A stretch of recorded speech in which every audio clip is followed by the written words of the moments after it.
look at one other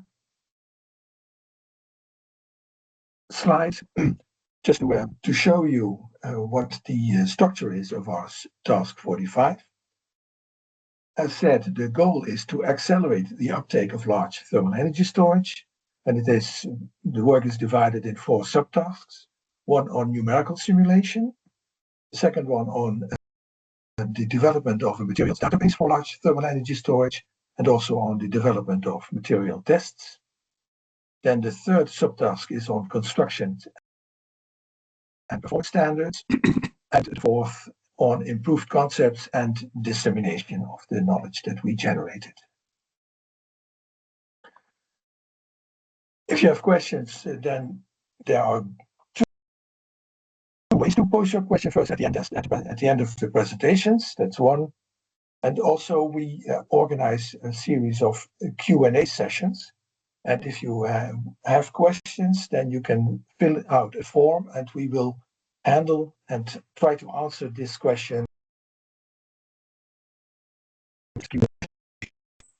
given the time of which will be given at the end of this webinar.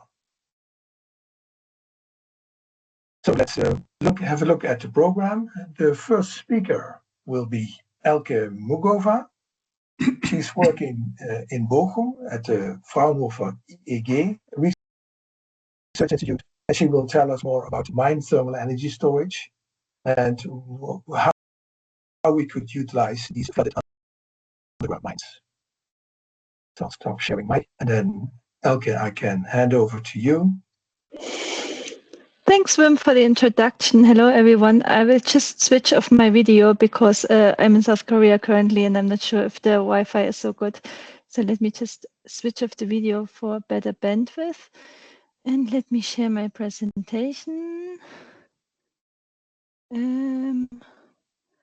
Wait, why is it not here now, my presentation?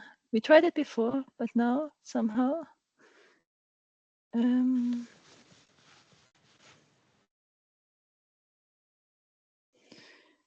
Sorry for that.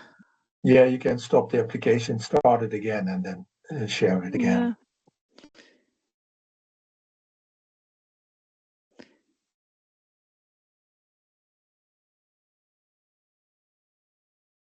Because now I am sharing my screen, but I don't want to share my screen. I want to share the presentation. We tried it before, and it worked perfectly fine. So I have no idea why it's not working now. Let me try something else. You can try the display settings, which is on the PowerPoint presenter view. And on display settings, you can switch the view. Okay, now I tried this to share my screen, but now I have it on half. But you should, can you see my screen now? Yes, I see. We see the PowerPoint presentation. And now you should see the full PowerPoint presentation. Yes, we see it. Okay, yes, perfect. It worked. All right, sorry for the technical That's okay. Problems. All right, so welcome everyone. My name is Elke. I'm a mine water hydrogeologist, and now for 1.5 years I'm working at Fraunhofer IEG in Bochum. And I will talk to you about mine thermal energy storage, so how we can utilize flooded underground mines. And just to start with, this is a look from our office building. And this industrial complex you see there, this is the technical center of the Ruhr University in Bochum.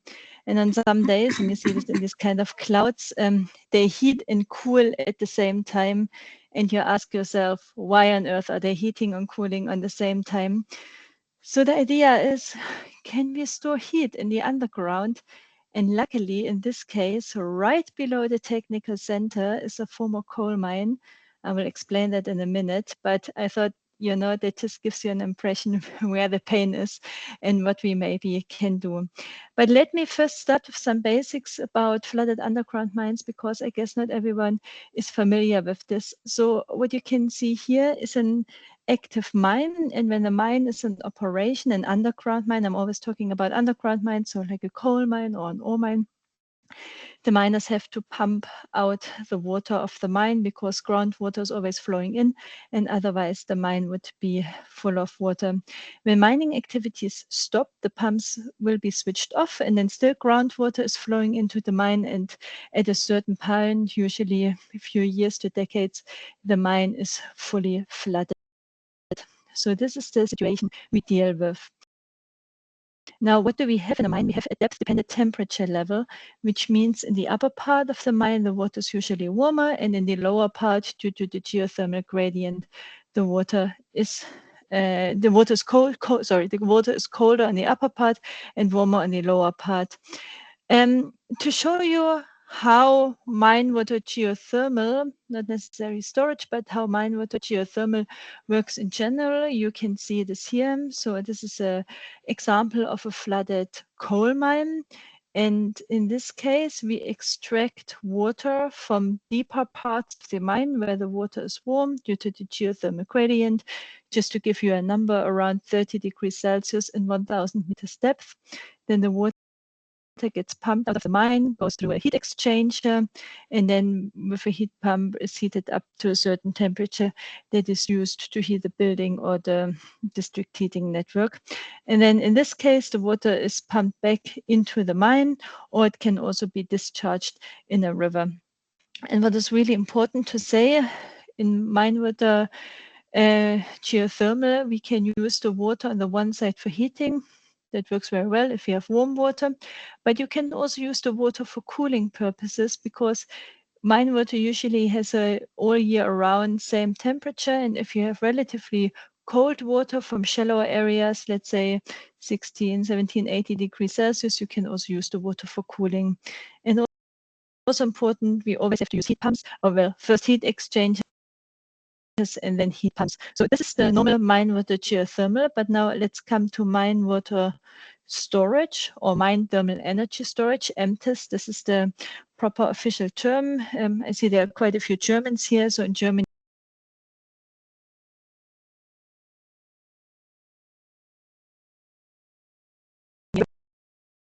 surplus heat that is available. So yeah, excess heat that comes from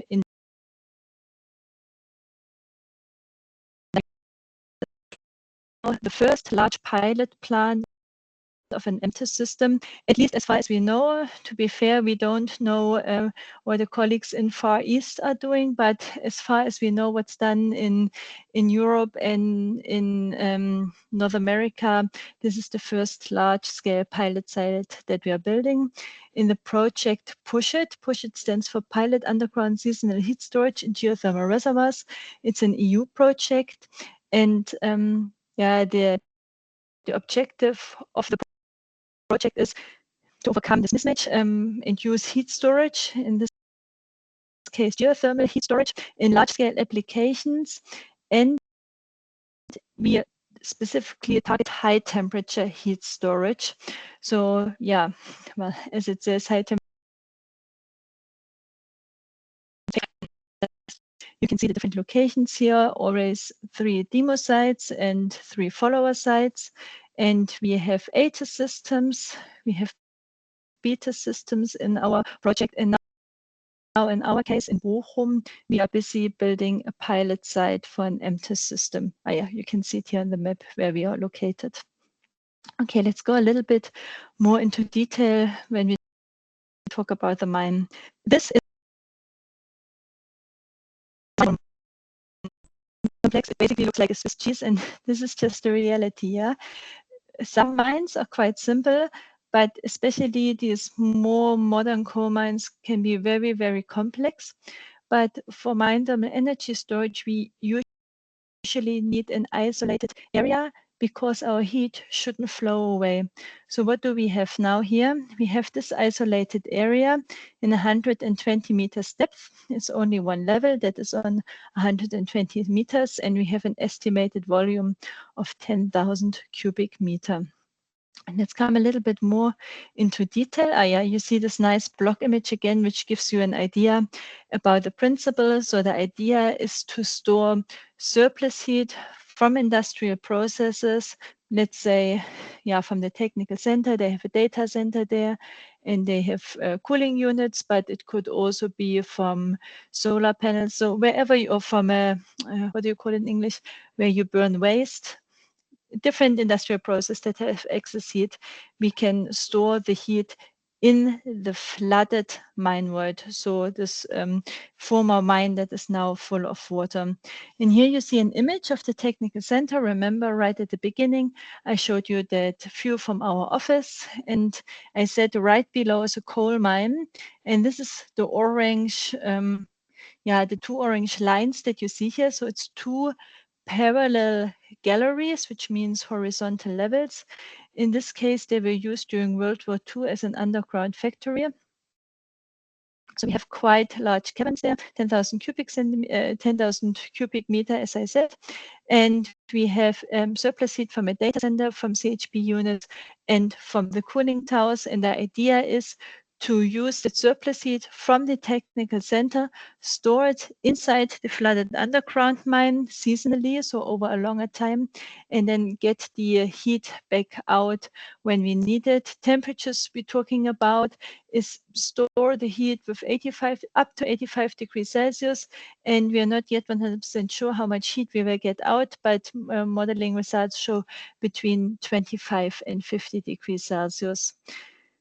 Just briefly, geological site. The most interesting fact is that we have really steeply dipping clay stones, which gave us some challenges via drilling. I will come to this just now.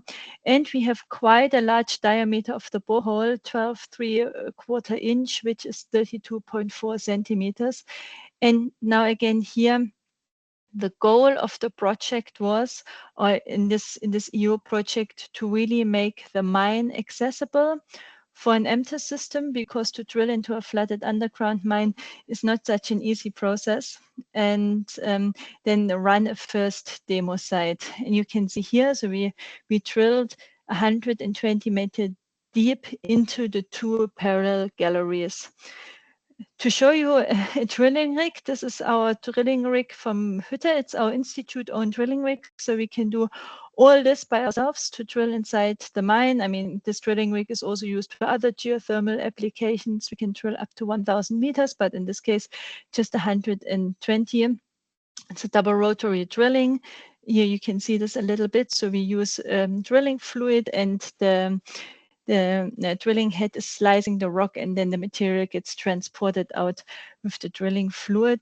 And this is my colleague taking rock samples, because we have to record every 1 meter what are the geological conditions. Here a little bit more again, and I think if I press now, the image should rotate, and if you look there at the drill, it's rotating, and this is how drilling work looks like. We started in September 2024, and we have now 1 monitoring well and 3 boreholes drilled into the mine. And currently now my colleagues in Germany are busy drilling the last borehole into the mine. This is the drill rig with the conductor and the drill pipes. Then we have wire-wrapped screen tubes that reach into the mine. So if we later pump water out of the mine, that we don't collect all the wood chips and stuff that are flying around there. Installing of another filter. This was now the monitoring borehole. And here quite interesting, because we didn't use normal steel casing, what you usually use for geothermal applications. We had some special GRE casing, some composite casing, because it's more heat resistant, and we were not, sorry, I was just drinking a sip of water. We were not sure which mineralization of the water to expect, because remember, this is not groundwater, this is mine water we're working with, and the mineralization can be very high. Okay, so after drilling was done, we did some geophysical logging and camera inspection. So first of all, we had to check how's the deviation of the borehole, but then also some gamma ray acoustical and optical borehole televiewer to see, are there fissures, are there cracks in the borehole? Is there some chance that water would drain into the borehole and to figure out more about the geological conditions. And we took water samples and we did a camera inspection. So you can see here, this is our borehole camera with the centralizers. Actually, yeah, not the borehole camera, that's the OBI, so to scan how the borehole looks like. And here you can scan this from the recordings, is a video from our sampling campaign. Then this is tapping into the flooded mine void. So when we went down with the camera, you can really see the rock and then the open mine void. And just lately, we purchased this little underwater drone, and we were able to lower down the drone through the borehole, so through the 32.4 centimeters, and swim around inside that flooded underground mine and check the conditions of the mine, check the void space to see if things were collapsed. And what you see here on this picture is on top is the water surface. And on the bottom below is the very murky drilling fluid, and because the drilling fluid has a higher density, has a solidification in that flooded mine void. And this is my colleague Stefan and myself taking water samples, and here you see water parameters are completely fine. So 12 degrees Celsius, the water in the mine is not too warm, and low electrical conductivity, neutral pH value. So this is not any critical water. It has basically groundwater conditions, but we didn't know before, and you never know with mine water. It can be, as I said, really highly mineralized. So you need to make sure from the beginning to make good decisions with the materials you use. All right, so a few lessons learned from the project. Our first not so nice lesson was after we drilled the first borehole, which is now our monitoring borehole. It's our monitoring borehole because we didn't hit the mine. We had a deviation of 5 meters and we just drilled past the mine because I said we have very steep claystone layers, and the drill was just sliding along these steep layers and we missed the mine. So afterwards we used some heavy drill rods. It's called a pendulum assembly, which just means you put a very heavy weight on the drill rod, and then the weight kind of presses the drill down.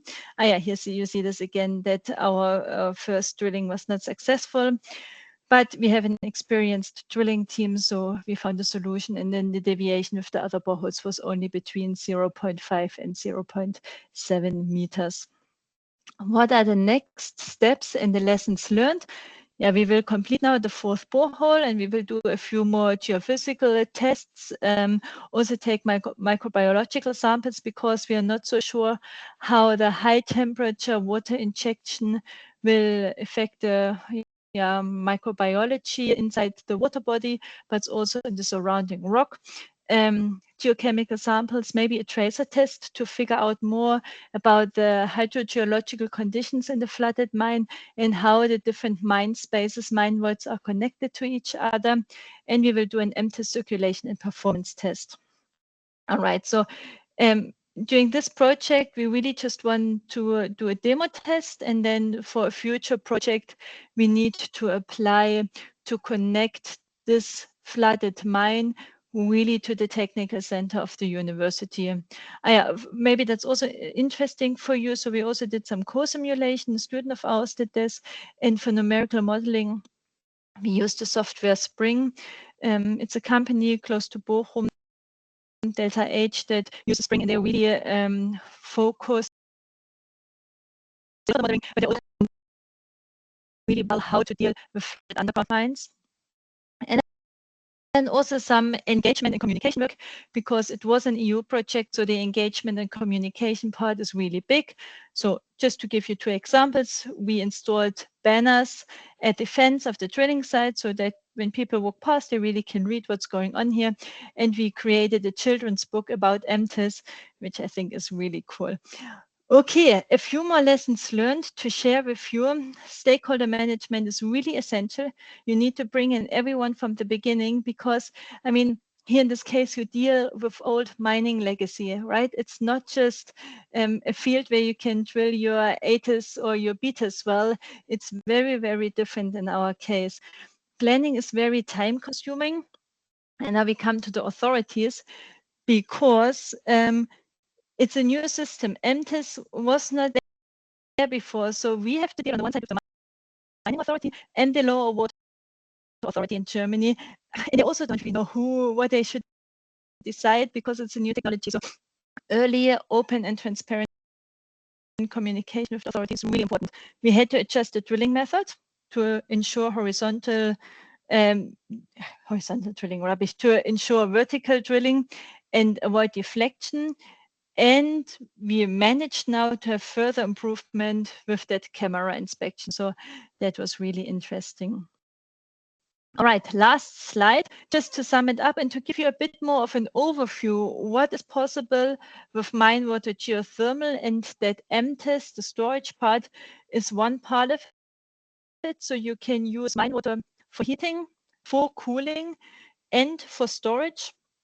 And I think a really interesting application is for storage, if you also really have to get rid of excess heat, like in case of data centers, where there is no or more difficult ways to get rid of the heat. So you could also store that heat inside a flooded mine void. And for the end, a few more pictures. So this is Bad Ems. We have a closed loop system there. The city hall is heated with mine water. This is in Herdorf, in the Siegerland area. And a company is heating and cooling, depends on summer or winter, their factory hall with the mine water.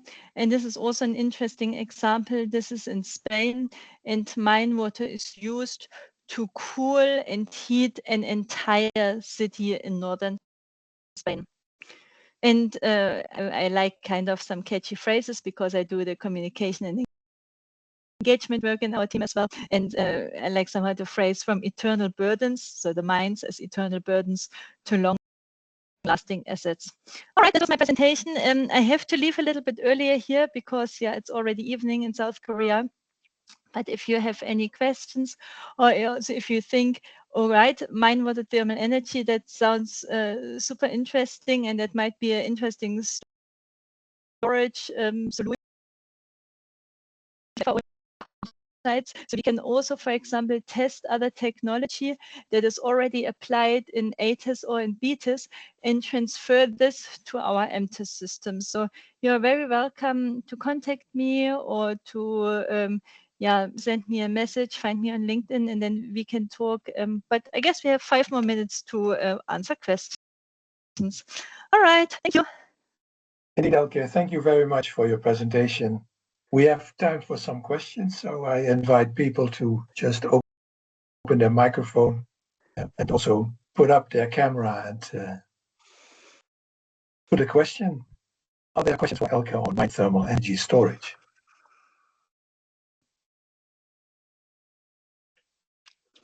Yeah, yes, please. Go ahead. Okay. Good morning. Morning. Okay, very early here in Peru. We are here at 2 a.m.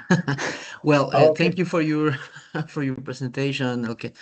Actually, I have one question about Push-IT, because I've seen your projects in Germany. In the US, we try to develop similar projects, but with some problems. Actually, because the idea is to become economical, that projects. Actually, it depends of the context of the country. In the US, it's expensive and it's difficult to develop the polish or to develop this type of projects for regulations or policies, something like that. But technically, it works, but economically, it affects, or no more than it's not economical. It compete with other type of energy that provide cheaper solutions, for example, gas. No, but in your opinion, what can be the how we can face that type of problem, no, to compete with other type of energy? Thanks, Elke. Well, I guess the problem is sorting itself out because gas is getting more and more expensive.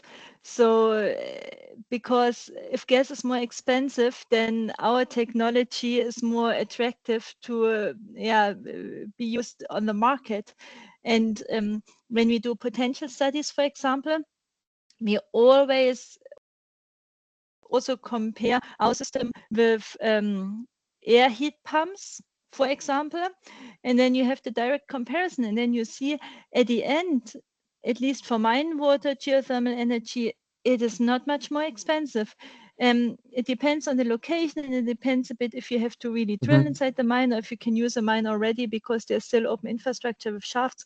But to answer your questions, it's sorting itself out. If other technologies are getting more expensive or other energy providing is getting more expensive, like gas. And we also have the regulations here in Germany because for example, we have to do the communal heat planning, and the municipalities are forced to have a certain percentage of renewable energy. So then this is an attractive part to take in. Thank you. Yeah, that's true, definitely. Thanks for the question and also for the answer. It's 9:33, so we have to move to the next speaker.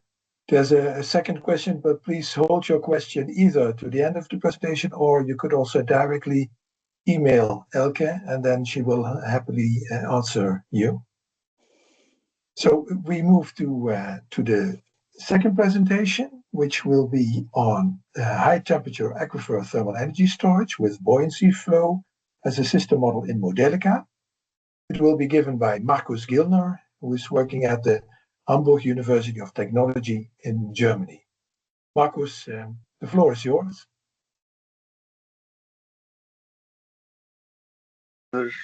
Thank you for the short introduction. My name is Markus Gillner, and I work on high temperature ATES and how we can optimize the operation. And now I want to present my high temperature ATES model that consider buoyancy flow.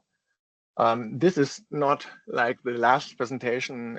I haven't so nice pictures from a practical view, but I will show you some nice simulation work, hopefully. So first, let me introduce my Institute of Engineering Thermodynamics at the Hamburg University of Technology. Professor Arne Sperrvogt is head of the Institute since 2021. And we have 9 research associates and the chief engineer in our main research fields are energy system analysis, heat storage, and air conditioning and cooling. At the right hand, you see an extract of our research fields. We focus on both the modeling and simulation, and we have also plans or environmental chamber for testing energy technology components. And my colleague and myself, Michael Fied, and we are focused on aquifer thermal energy storages. And I hope that this is a familiar heat storage, so I don't go deeper into the process. Let me show you the agenda. First, I want to introduce you to my project at the Northern German Living Lab.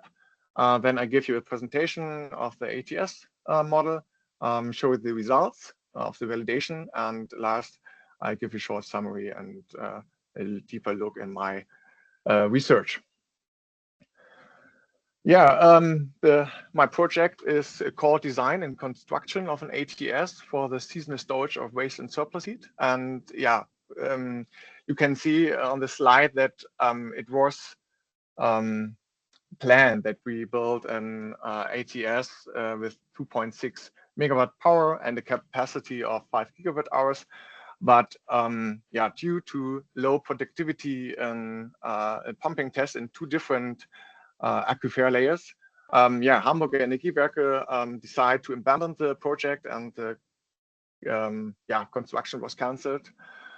But our Institute of Engineering Thermodynamics, we still go to the modeling of an ATES, and yeah, now the validation is based on literature data.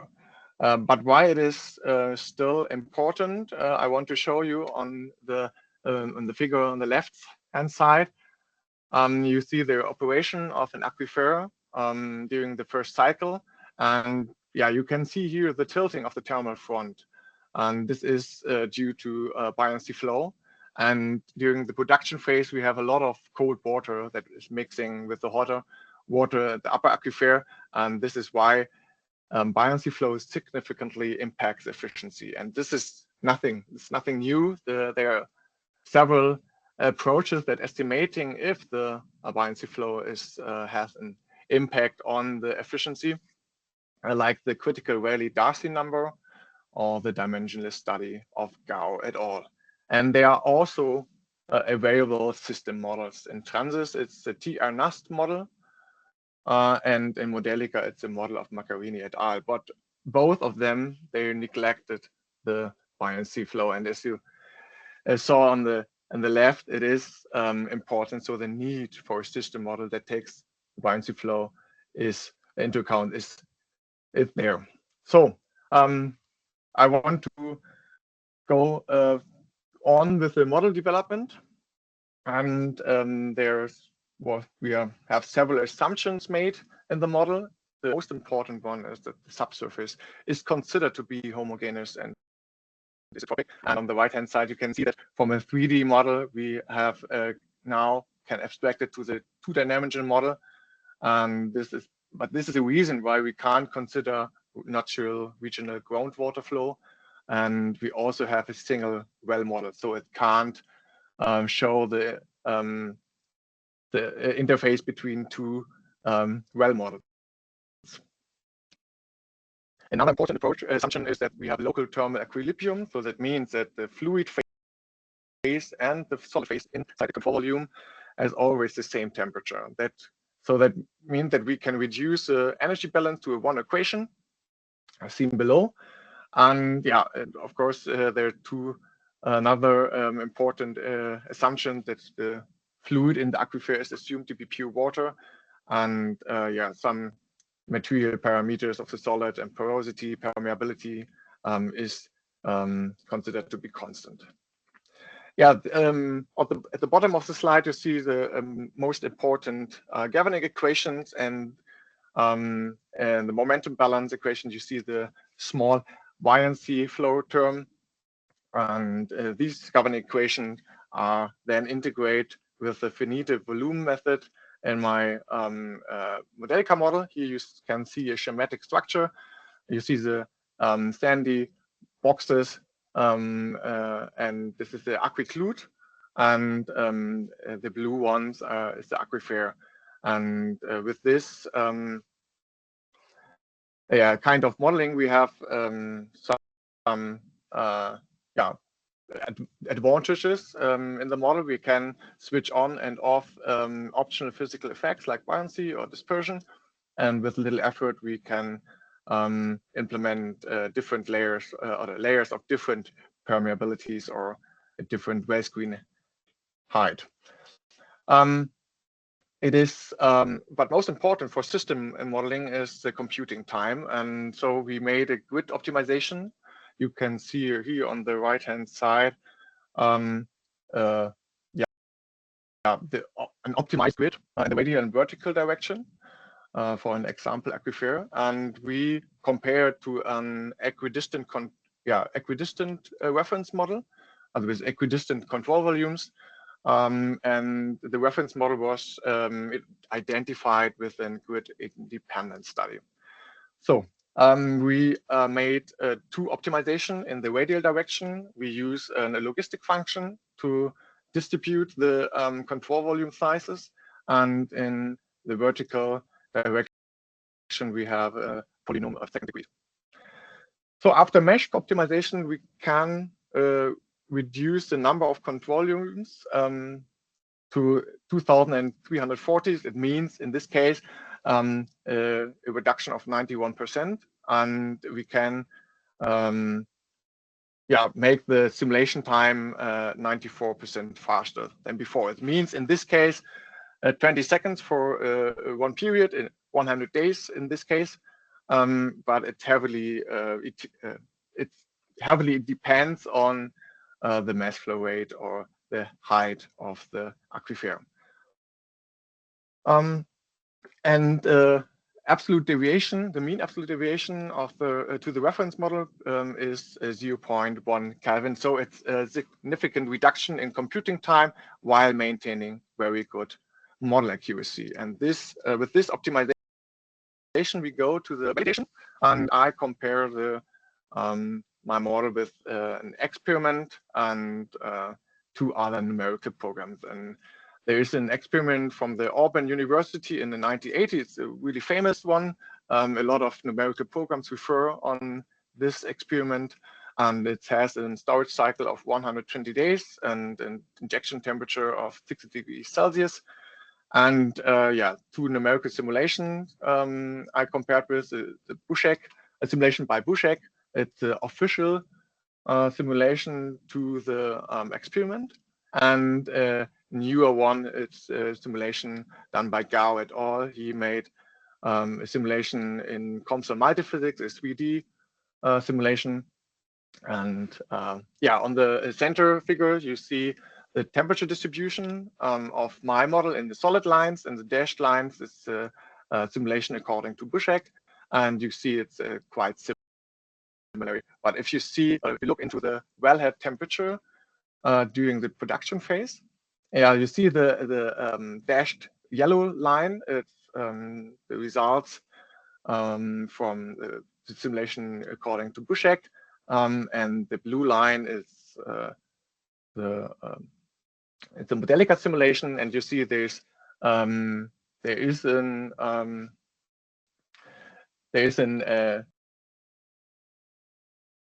but you see orange dotted line, and this is the results from moles. So the Modelica simulation is more accurate to the simulation according to Buschek. And if we compare to the 3D simulation done by Gao, you can see that the wellhead temperature curve is quite similar. So the simulations show a very good agreement with the significantly more detailed 3D FEM model by Gao et al. And why there is also still a deviation to the measurement that the experiment have not a really constant mass flow rate, but we all simulate this with a constant mass flow rate. So that's the reason why we have still deviation. So if we look now into Modelica, we can see here a graphical interface of the test model in Modelica. We see here the aquifer model. This is the main part, and we see two records where the user can customize different parameters like the physical effects, or an optimized or an manual grid, or the important soil parameters. So if I summary this, my model, so we have open source. I didn't say that that the model is published in the transient library. It is in fact now in the review process, so hopefully in end of the month it is published. So then we have an open source ATS model for low and high temperature operation with high accuracy that can be used for fast feasibility studies that are still accurate, and also used for integration into district heating networks. And the third point is you can use it for better understanding of the buoyancy effect, and that is what is my actual research. It's this last presentation slide. You can see here the entropy generation inside an aquifer. On the left side, you see the entropy generation rate over the first year.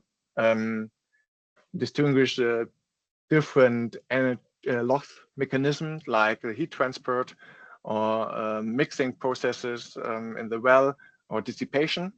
And on the right-hand side, you see the locally resolved entropy generation rate at the end of the injection phase. And with both information, you can analyze how you can change operation and how this affects the loss mechanism and how then you can optimize the operation. Yeah, thank you for your attention. And yeah, questions are now welcome. Thank you, Marcus, for your presentation. And indeed, we have a few minutes left for specific questions for Marcus. So please just turn up your microphone and switch on your video and pose your question.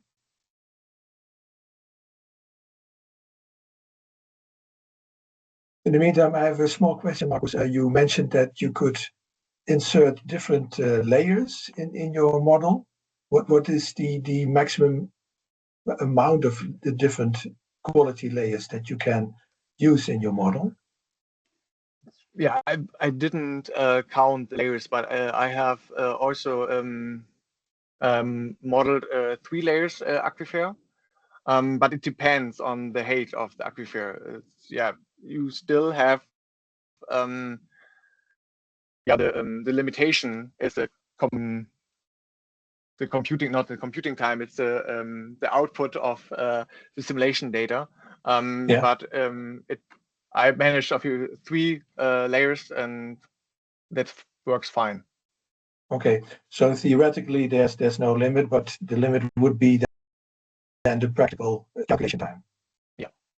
Okay. Yeah. Gervius, then Marcus, again, yeah, I have a short question about the grid optimization.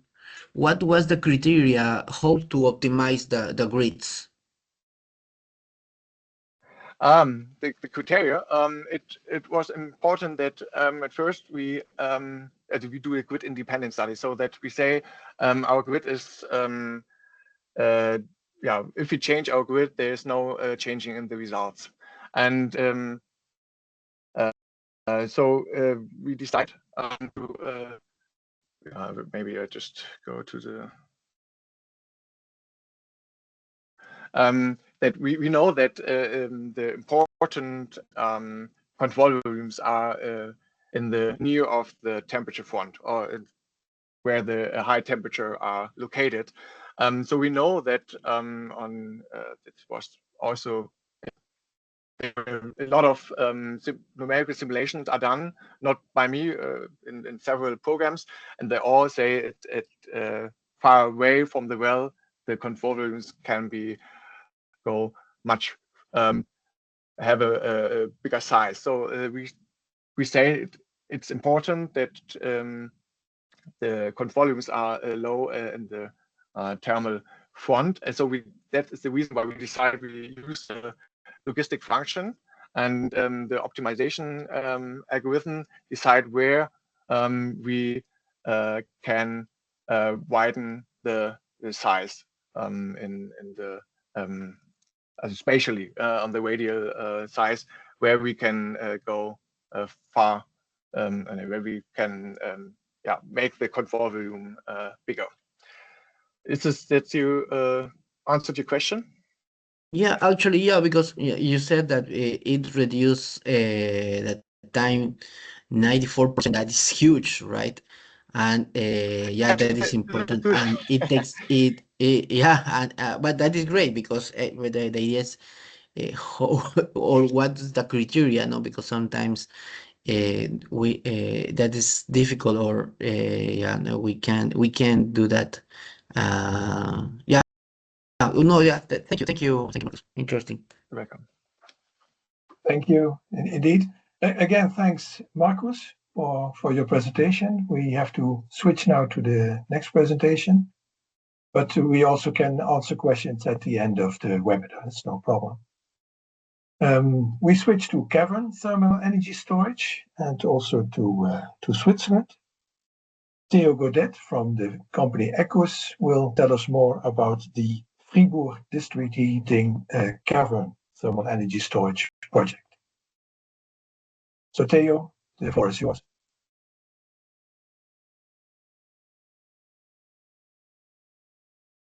Just muted, Theo. Sorry for this. I will be presenting this project we have in collaboration with Group E. So there is a slide from Group E and a slide from Ecus. I will present both, but and try to be understandable. So first, Group E is utility and energy provider, active mostly in the French-speaking part of Switzerland. They have the electrical network from Fribourg and Neuchâtel cantons. They have district heating all around in 7 cantons, and they have also a building technology and equipment division. On the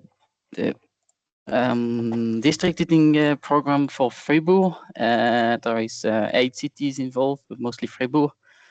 It's now 500 buildings and 150 gigawatt hours of energy, and they have quite a big project to push the network to 500 gigawatt hours and 3,000 buildings in 2050. And they also have the objective to go from 75% renewable energy to 100% renewable energy. And they split the work in 2020 smaller projects to achieve this goal. On the other side, Ecus is a design office and a construction company specialized in underground. Our mission is to move industrial facilities underground as much as possible.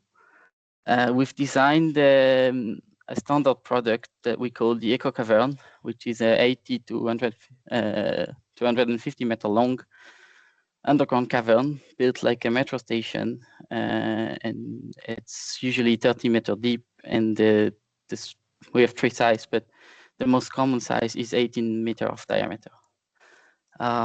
We provide those caverns turnkey to industrial users with electricity supply, fire protection, ventilation, cooling, shipping container access. So basically we want the industrial company to not feel the difficulties of going underground, to provide it really easy for them. We are addressing the needs of data centers, robotic production, battery energy storage, long-term storage, automated storage, freight conservation, and actually we always discover new usage of our caverns. And we approached Group to propose them to do underground energy production facilities, heat production facilities, but and they think of, oh, but what if we can fill the cavern with water and do thermal energy storage? And that was the beginning of the project. Group did some studies to see how they could take advantage of an accumulator, and they've seen that they could use a 600 megawatt hour accumulator with 12 equivalent full cycles, with multiple time horizons, day cycles, week cycles, and some months cycles. And then they've studied what the various technologies for storing it that they would have, and they've seen that within their context, with no good geology for LTES or BTES, the cavern was a good solution. And the cavern is applicable in the Wall-Swiss Plateau, so there is probably many places with the similar issues. Sorry. Yeah. So we decided to do this partnership to build thermal energy storage for them. We would be building the infrastructures, and Group E will be building the thermal process inside the cavern. It's a specific design. We needed to remove one useless shaft. We needed to create enough space for the pumps and exchangers inside the cavern. assess the environmental impacts, and yeah, make it work. But it's still the same structure, which is a thin shell shotcrete that is built into monazite rocks. And we are doing it for group a bit, but we plan to do it together also for other district heating networks that would want this solution. A few words on the process to build it. We have really small footprint work sites, 700 to 1,000 square meters. We then do the shaft excavation, then the tunnel excavation with the traditional drill and blast method, and then we can fit in the equipments. Then I will give a few words on the challenges we are facing now. What are the main design and engineering topics? The first one was the stratification and the optimization of the losses, because the shape is not very good. Basically, for thermal energy storage, you would want it to be as much as possible high and not wide. And that's why we've done a lot of CFD simulation with specialist engineering companies to design on the need of additional inside structures to facilitate the stratification, and also to verify the design of the in and out flow so that we have the best possible efficiency. We've also studied a lot the ground interaction and the insulation. Do we need insulation? Do we can we this is good insulator, so we will be using only the rock as insulation. So we will have high losses the first years, but then when the rock is heated up, it will be a very good insulator. And as Groupie has quite cheap heat in summer that is not really used, it's not a problem to have some losses on the first charging seasons. We also have the shaft with the pumps and exchanger that needs to be insulated from the rest, and that is quite a topic. So the total losses of that accumulator are estimated to be the static losses 200 kilowatts maximum, and they tend to something like 50 kilowatts over the lifetime. And there is additional usage losses for the pumps and a bit of air losses due to the water expansion. Then the waterproofing is also an important topic because we have complex concrete, water, and steel interaction. We doesn't want the water to take material from the concrete and deposit it in the steel parts of the installation. We doesn't want the steel to corrode. So there is quite a challenging interaction to manage there, and also general waterproofing needs to avoid circulation in the ground and any pollution to the ground. Finally, this kind of underground project, we are creating a lot of excavation materials, and for that the project to be a smart project, we need to have a smart way of managing the materials and to reuse it. So we are studying a lot what we can do with the excavated monazite rock to be able to reuse it the possible way. So the first project is beginning now. Basically, we are doing the pre-permit in the coming months. We hope that in 2027 we'll have the final permit and start the construction, and that in 28, 29 we'll be able to install the equipment and begin operation in 29 or 2030. A few words on the economics of the project.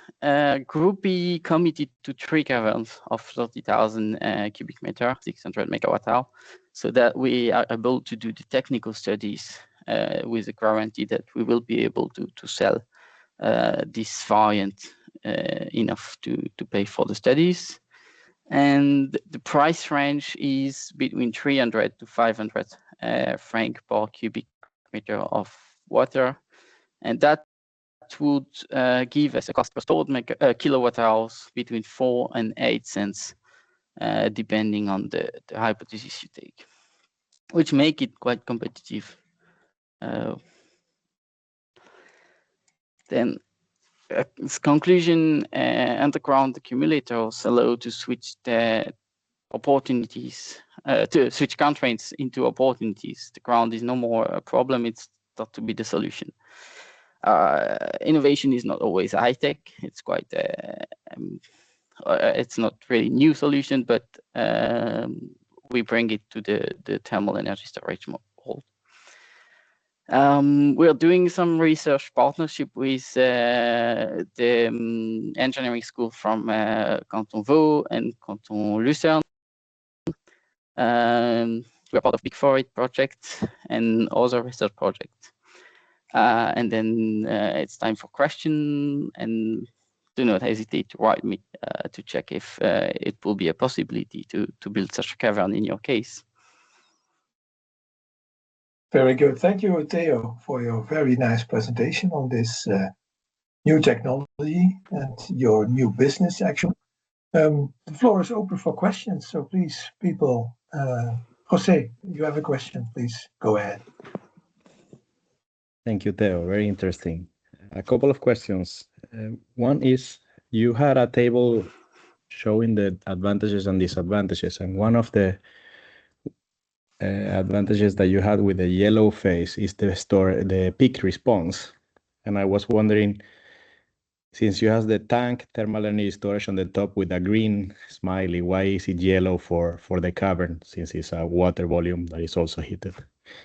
And my second question was, what does the price range depend on? The one that you showed at the end, between 300 and 500 per cubic meter. What does that depend on? Thank you. So the peak response is a bit less than a tank storage, because it's not as easy to plug in the tubes and everything. You can basically empty a tank storage in a few hours. Here we need 30 to 40 hours to completely discharge the accumulator. So basically, because we are having this underground room, and it's not that easy to make it bigger than what this is. But depending on the context, it's not that much less than a tank storage solution. And for the price, there is multiple reasons to change. The first one is the length of the cavern. If the longer we do the cavern, the cheaper it gets.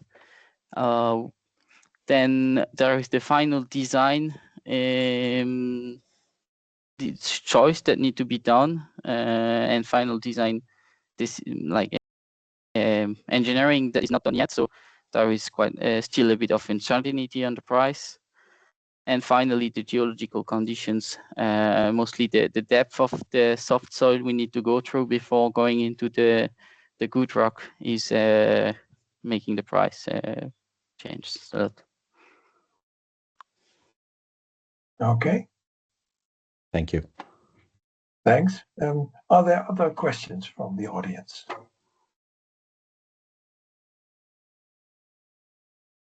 I have a small question, Theo, on the circumference, so the shape of the tunnel. I guess that the shape is now this way because in your applications you would like to have a good ground floor with less losses in height. But for, say, for thermal energy storage, it would be ideal to have a circular cross-section of your tunnel. Was that something that you also are considering? It's mostly for stability during the construction phase that the shape is so. And we took the standard design we had for normal caverns into the TES because there was not like redoing the studies on the shape and the geotechnical engineering is quite expensive. So it would have been too high cost for the project. Yeah. And we are not sure that the impact would have been that good. On the image, you see there is a slab under the thing, but on the full length of the cavern, there is no more the slab. So it's quite close to a circular section. Yeah, I understand. Yes. And then at the end, you said there will be, say, 3 times 30,000 cubic meters. Was it also the consideration to have 2 times 50,000 or something like that in order to have a better performance of the storage? Because we need to keep we have 20 megawatts of exchanging and pumping capacity at the beginning of the cavern. So we cannot really, if we have 3 caverns, we have 3 times 20 megawatt. If we have 2 caverns, we have basically 2 times 20 megawatt. We could do a bit of engineering to make it bigger, but there is some limits to this. And also the district heating from Fribourg is very sparse. There is a lot of relatively small units. So they wanted to have, and they have not a perfect interconnection between each leg of the network. There is some place where there is constraint on the capacity that can be moved. So actually having it split over the territory is a nice thing for them. Okay, so it's mostly given by the topology of the district heating network that you have this choice. I understand. Thank you. Malin, you have a question? Please go ahead. Yes, hello, can you hear me? Yes. Perfect. Hi, Theo. Thank you for the presentation. So we already know the project, but I have a question. What do you think is the highest technological risk at that point? Sorry. Do you still hear me? Yes. Yes.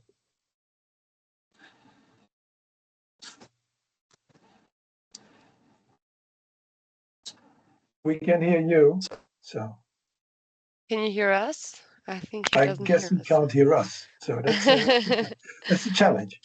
Can you The hear end us, of the Theo? question. Okay. The question. Yes, now I'm back. Nice. Okay. So I want to know, what do you think is the highest technological risk at that point? For sure, I think it's the concrete to water interaction, the concrete, steel, and water interaction. But that might be addressed by the waterproofing, but it's still a pretty high risk for now. Something that has not really been done a lot, having this kind of insulation, and also the thermal insulation of the technical shaft is not that easy, but it's resemble more of a building insulation. Okay, thanks for that.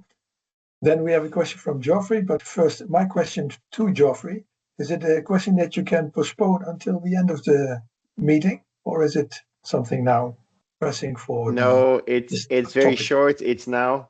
It's just there was a question in the chat, which was, have you considered the potential for leakage or hydraulic interaction with the host rock in order of rock alteration? And I think your previous answer is already answering this, and you've also shown quite a few examples of this. So I think this has been answered, but just to say that this is in the chat. If you want to answer in the chat directly, Theo, I think you could do that.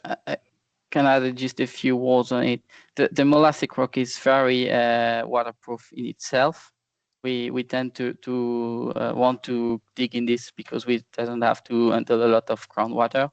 Actually, if we have a place where there is too much permeability of the rock, we won't build because it's too much cost to handle the groundwater going into the tunnel. So we are not really afraid of recirculation into the rock, but it's a problem we're monitoring. We've done a first borehole on the site to check the exact geology and the permeability of the rock. Perfect. Thank you. Thanks, Theo, again for your presentation and for answering the questions. It's a very interesting project, and I'm really curious how it will work out. So we would like to hear more about you in a year or two to see how the project is developing. Thanks. So we are at the end now of our first part. We will have a break of about 10 minutes. So we will reconvene at 20 after the hour. So enjoy your coffee or tea, and we'll see you again at 10:20.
Hello again, everybody.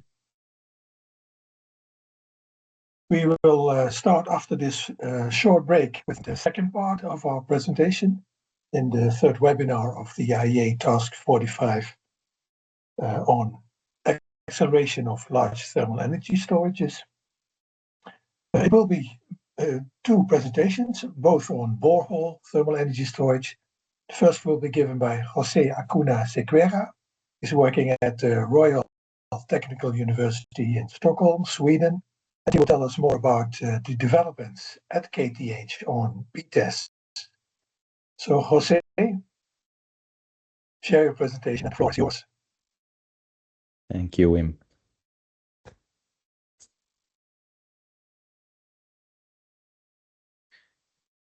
Hello, everyone.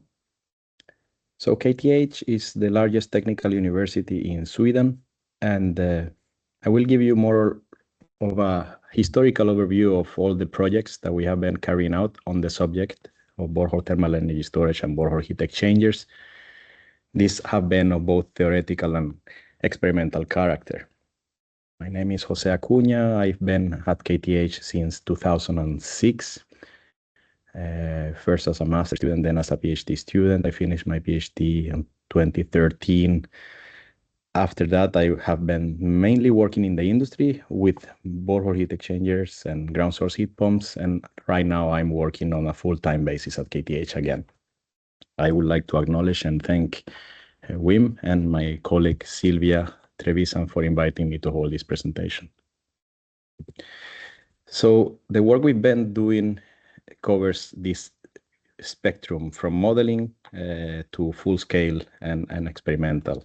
So you can see some keywords is in the left hand side. We've done a lot of experiments and modelings on specific single borehole heat exchanger geometries. We've been also developing a lot of ground source heat pump components and also dealing with the multiple borehole systems. In the middle range, we have the living lab installations that you may have heard about, where we have laboratory installations. We have also lab scale model for decreasing the time study of BTES. And we also have measurement installations for properties of brines and secondary fluids. And on the right-hand side, we have been working a lot with instrumentation and data analysis of BTES with distributed temperature sensing and also with controls. So I'll tell you a little bit about all this in short. Before that, I'll give you a quick review on or overview of the context of the Swedish market, since it gives a lot of importance on how our projects are financed. In Sweden, this is the building sector, and the energy used in the heating for heating and domestic cold water is dominated by district heating. The district heating in red, as you can see, have been growing a lot since the last 40 years, at the same time as we have been phasing out the oil, pretty much in total. The electricity has decreased slightly, and then we have the use of biofuel. Of course, this picture shows that there is a lot of energy optimization that have been going on, and the main reason besides the district heating being growing is the use of heat pumps. So as you can see, it seems like the energy use is decreased in the building sector, but actually the area on gray on the top right hand side is actually also energy that is just stored in the nature and is picked by heat pumps. So I'm illustrating it right now. Actually, the demand has increased because there are new buildings in Sweden, increased by about 12%, but this energy is free energy and it's not shown in the statistics. It's the free energy delivered by heat pumps, and most of it is actually in the ground, from the ground. So here is a picture just showing the heat pump sales, and the orange bars are the water-to-water heat pumps, the ones using the BTES. So that's about 29 terawatt hours of both heating and cooling, mostly heating. Just as a context about the importance of these systems in Sweden. Most of the systems are BTES, and many of them single-family houses. The size of the systems have been increasing historically or successively since the early 80s or early 90s, I would say, late 80s, early 90s, from single-family houses to right now many commercial and multifamily buildings, mostly closed loops. But we also have ATES and we have a few CTES as well in our system. So just how things started at KTH, we had, as many of you know, there is a well-established method for characterizing the ground properties called the thermal response test. And actually the very first documented mobile equipment for thermal response testing has been published at KTH in 1983 by a person called Palne Mugensen, who has been our mentor for many years. And this is a picture of his rig. It was actually a heat extraction thermal response test rig.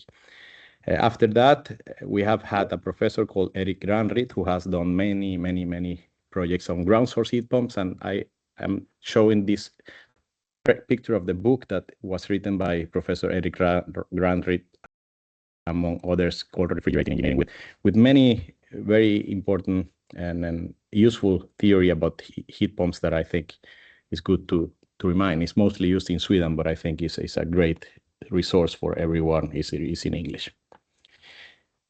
After that, there was kind of a pause in terms of BTES, but we retook the BTES research, and these are the 4 PhD theses published so far at KTH since 2013 to 2023. You see the topics: distributed thermal response test, coaxial and U-pipe heat exchangers. We have modeling of ground heat exchanger in the middle, and then in very right-hand side, we have the thermal interaction between neighbor installations. We have one more coming soon by Willem Mazzotti, who many of you perhaps know. So soon we will have 5 theses on the subject of BTES. This project started 2008, more or less, and it was mostly experimental. Here we can see 2 pictures illustrating the DTES measurements that we've done in borehole heat exchangers. You can see this is optical fibers put all the way down in the upper and lower tank of the heat exchangers, and you see how heat is extracted. In the dotted lines in the light blue is actually groundwater temperatures outside the U-pipes. And then if we look at the picture on the right-hand side, it will be an equivalent picture for heat injection. So these type of measurements have been widely used by KTH since 2008, more or less, for characterizing the ground and also for studying borehole heat exchanger geometries. This was applied or included in our work for Annex 52. Many of the people in this forum, I think, were participating in this. It's a IEA annex on monitoring and performance monitoring, where we did characterize 1 BTES, 2 BTES and 1 ATES system. I think many of you know this. All the publications for this work are published in the link below. Also, we have, in order to reduce in the time scale and facilitate the study of, among other G functions and so on, we have built a laboratory scale BTES. You can see on the left lower hand side the size, more or less. There is a key illustrated with a very red little circle. So more or less you can imagine the size of this. It's about 1 meter, 1.5 meter in diameter, and 1.5 meter in depth, more or less. And we have filled this with sand, and we have put some very tiny borehole heat exchangers where we have started to do some work. So the idea here is validating models in a more logical, let's say, and handleable time scale. This work has been done mainly by the PhD student Willem Mazzotti. He's the 5th PhD student that I told you is soon going to defend his thesis. Another work that is interesting is the analysis of the borehole interaction between neighbor installations. In this case, is installations that are hydraulically independent. And this work have mainly been done by the former PhD student Leticia Fassi, and it was made available by the Interaction Calculator, which is a tool published in the thesis by Anush Keshav.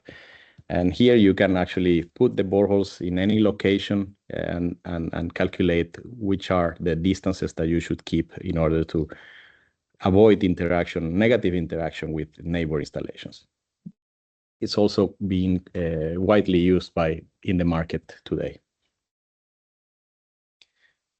We also have been studying the flow optimization aspects in borehole heat exchangers, not only due to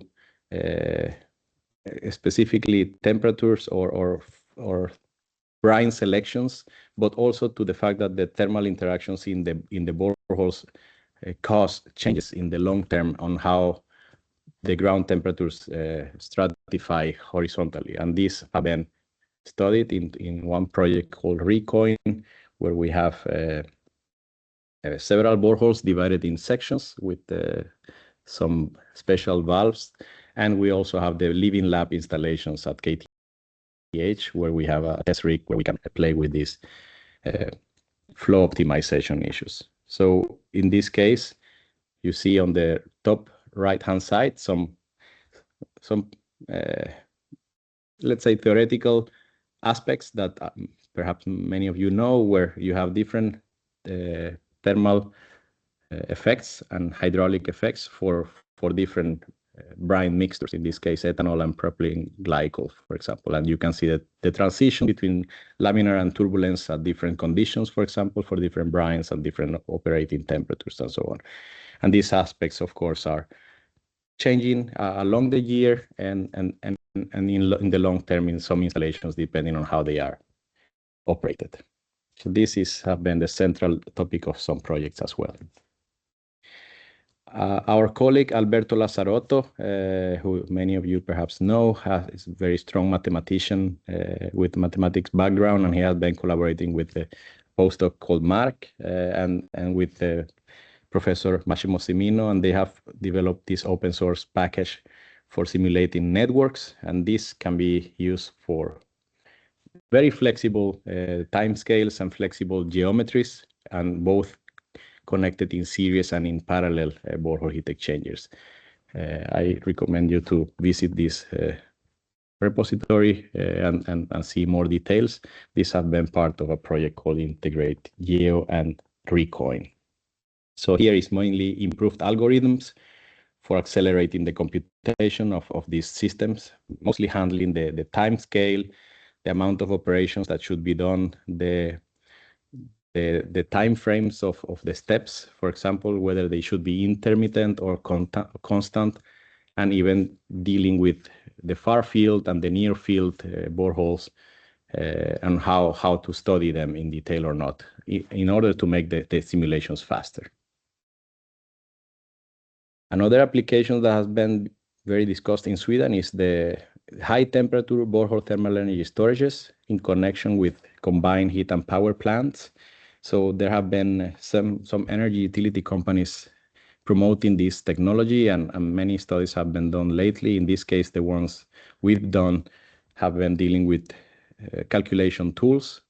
And in this case, we concentrated on quantifying the exergy of these installations, and then making a techno-economic analysis with the exergy, the net present value, and the COP of the system. So what you can see, for example, in the right bottom side is a collection of results for one system where you can see optimum exergies and optimum net present values and optimum COPs for a specific application.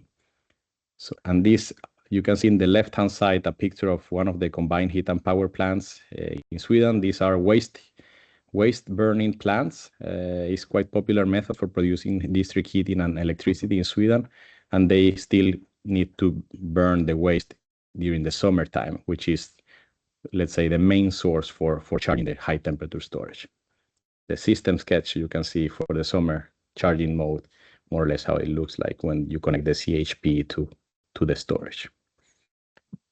There is a link on the bottom where you can find the report, and this report we have the tool available, and we also have the papers where we present Exergy as the optimum method to measure the performance of this type of storages instead of energy efficiency. Some pictures of the simulations. I will not go into details, but you can see here this type of storages are recommended to be connected in series. And here you can see how we have modeled these boreholes. In this case, we illustrate the different boreholes with different colors. So you can see the periphery borehole is blue and the one in the center is red. So you can see the temperature of each of these boreholes during operation, as the temperature in this case is injected at about 90 degrees. And then you have the extraction period. So it's the same type of simulations you do for design, but in this case, of course, the temperature levels are relatively high.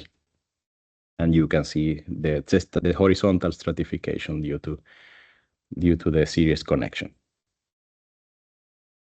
We have been also trying to understand the effect of groundwater flow using numerical tools. This is still ongoing work. At the moment, we are running a project called Uses for Heat, where we are coordinators. And in this project, we are demonstrating this type of storages for high temperature storage in connection with district heating networks. In this case, we have a large demonstration site for BTES, one for ATES, and then we have some replication sites for CTES as well. This is ongoing work. We have about a couple of years left on this project, and we will be happy to tell you more about this. Is actually the project led by my colleague Silvia Trevisan, who originally was invited to hold this presentation. This was the slides I planned to show you. I will be happy to answer questions, and thank you so much for your attention. Thank you, Jose, for your very informative presentation, going back to 83, which is prehistorical almost, I guess. Mm-hmm. Are there questions for Jose on this topic of borehole thermal energy storage developments? There's one question from mine. You mentioned the high temperatures. To which temperatures are you going with the district heating or the incineration plants? Well, the temperatures that are sent to the storage could be up to 110 degrees before the heat exchanger. On the other side of the heat exchanger, at least all components are being designed up to 95. 95, okay, yes. So you don't need any pressurization then of your system. Exactly, exactly. There are still some challenges for 95, but the district heating network in the very cold days in Sweden, they still need to receive 110 degrees on the discharge mode. In this case, we need heat pumps, but we try to maximize up to 95 on the BTES side. Okay, yes. Then there's a question from Gabriele. Yep. Hello, hi. Thank you very much for the presentation, Jose. Very nice. Thank you. Yeah, I was wondering about, again, high temperature borehole thermal energy storage. What are the regulations in Sweden for that, if there are constraints for which you cannot heat up the ground too much? And also maybe particularly in regards to groundwater flow. I see you are doing some studies now. Is that more to understand how much groundwater flow can take heat away from the bore fields, or to understand how the bore fields can impact the groundwater flow? Thank you. Yeah, well, there are no written regulations about this type of systems as long as they are closed loop systems. And this is the case. We have mostly been working with closed loops, at least in our research. There are a few ongoing demonstration projects for a prototyping something called FTES, which is fracture thermal energy storage. These are also boreholes, but they are cracking the ground with high pressure water. So they create fractures, and they are working like open loop systems. For these type of systems, if they demonstrate that they work, they are going to need some special permissions similar to those for ATES. because it's open loops. However, this is still like prototype stage. If you search for F-TES, you will find a few papers that we have been also working with them. The second question was about, can you remind me of your second question? Yeah, sure. Yeah, maybe I didn't. So like, I see you're studying also groundwater flow, but I guess Okay. your first answer also it's good for the second question. But I guess so like you were studying groundwater flow, and I was wondering if it was to understand how groundwater flow impacts the energy on the BTS, or more the other way around. So to understand how a BTS can impact a groundwater flow. Yeah. But I think if there are no regulations, I guess it's the first point. It is the first one, definitely. And Okay, the work okay. is relatively limited. We also have published it, the little we have done, but is all the models and advanced research we've done is mainly based on heat conduction. There are a few tests, master thesis and one paper on the groundwater flow. However, we have limited it also because of the fact that the Swedish hydrogeological conditions are, let's say, favorable. Is hard rock where groundwater flow is very limited because it's only through small fractures. But there are still some interest on this and questions made that we need to answer. So yeah, thank you. Very good. Thanks for the questions and also for the answers. Thanks again, Jose, for your presentation. And we switch to Gabriele, who is the presenter for our next part.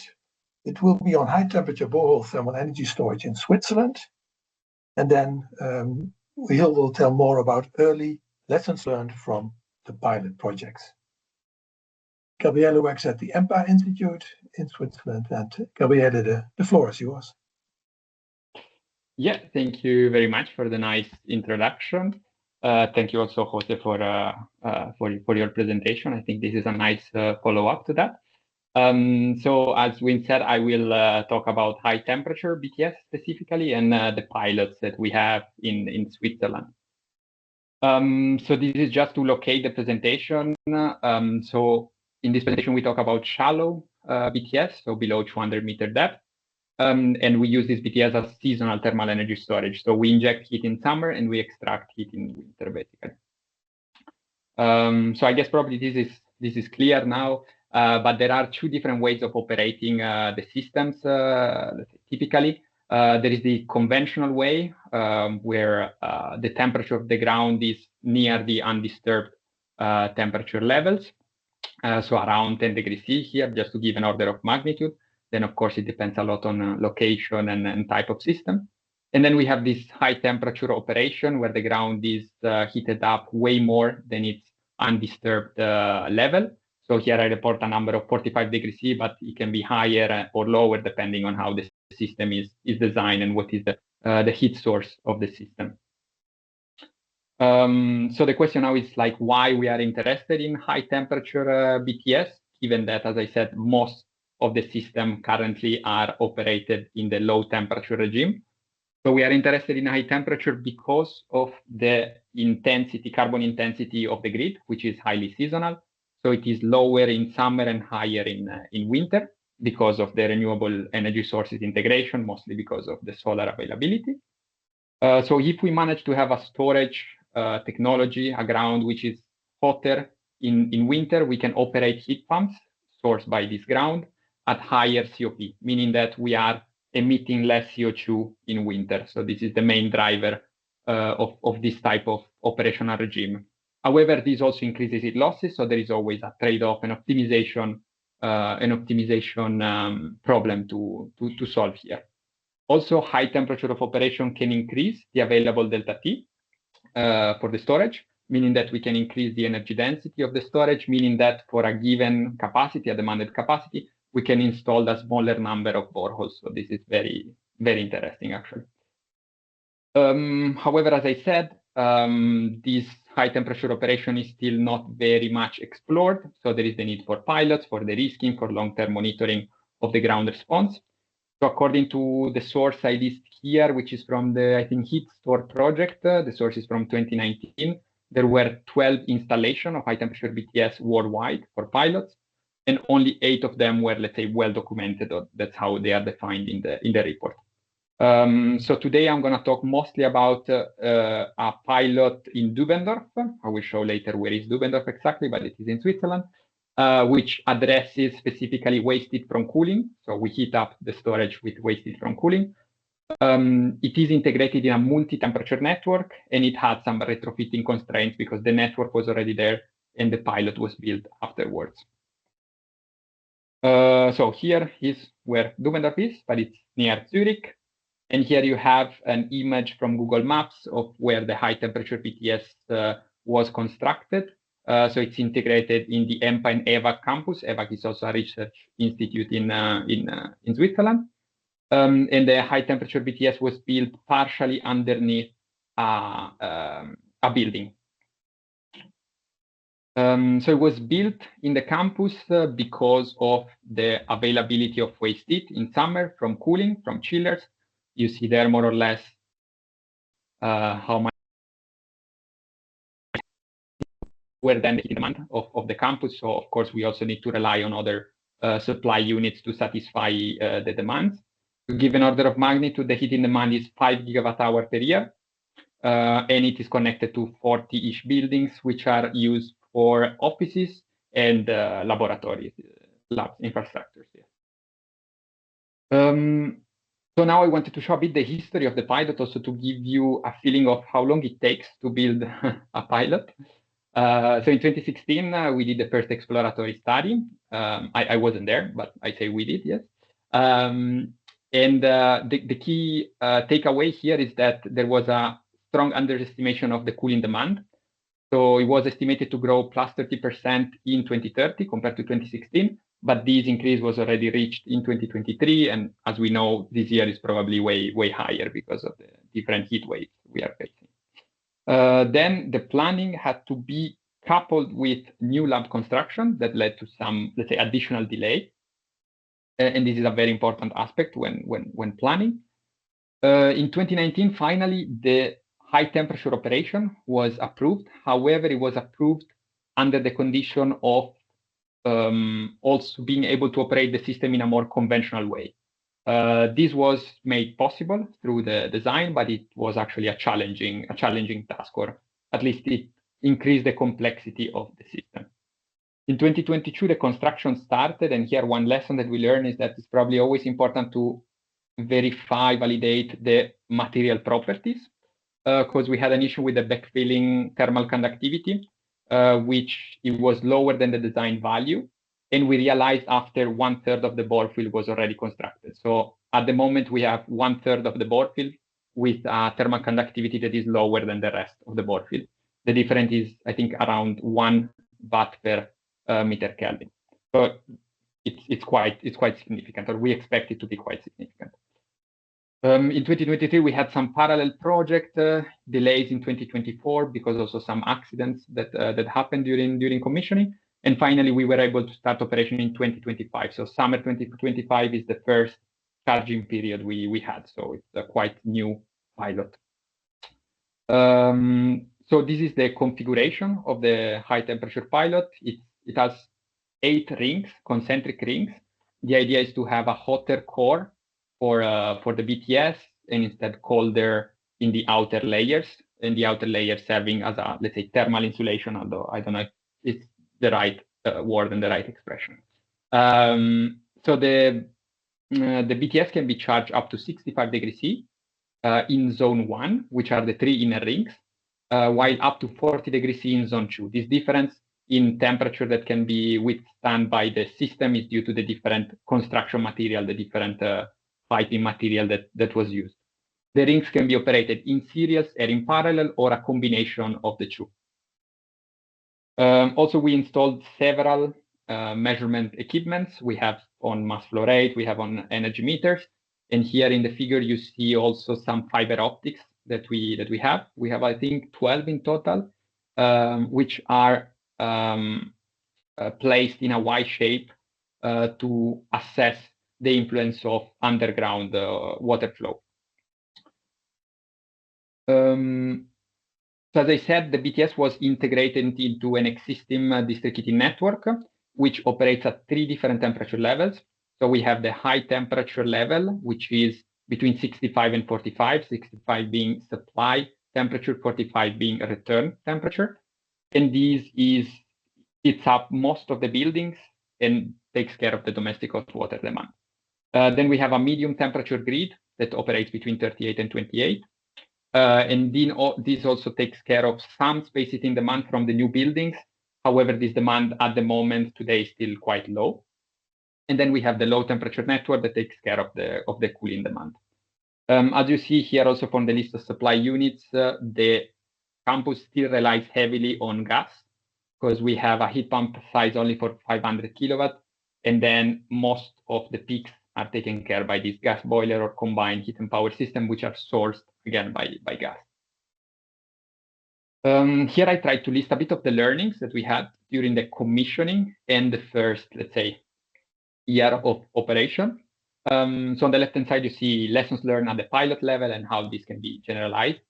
So one thing that we learned is that the design verification, meaning the high fidelity models of the system, it's essential. It's a quite important step, and it allows to reduce mistakes basically in the design. So we replaced, for example, one heat exchanger that initially was undersized. And this was mostly due to the fact that the system is quite non-standard.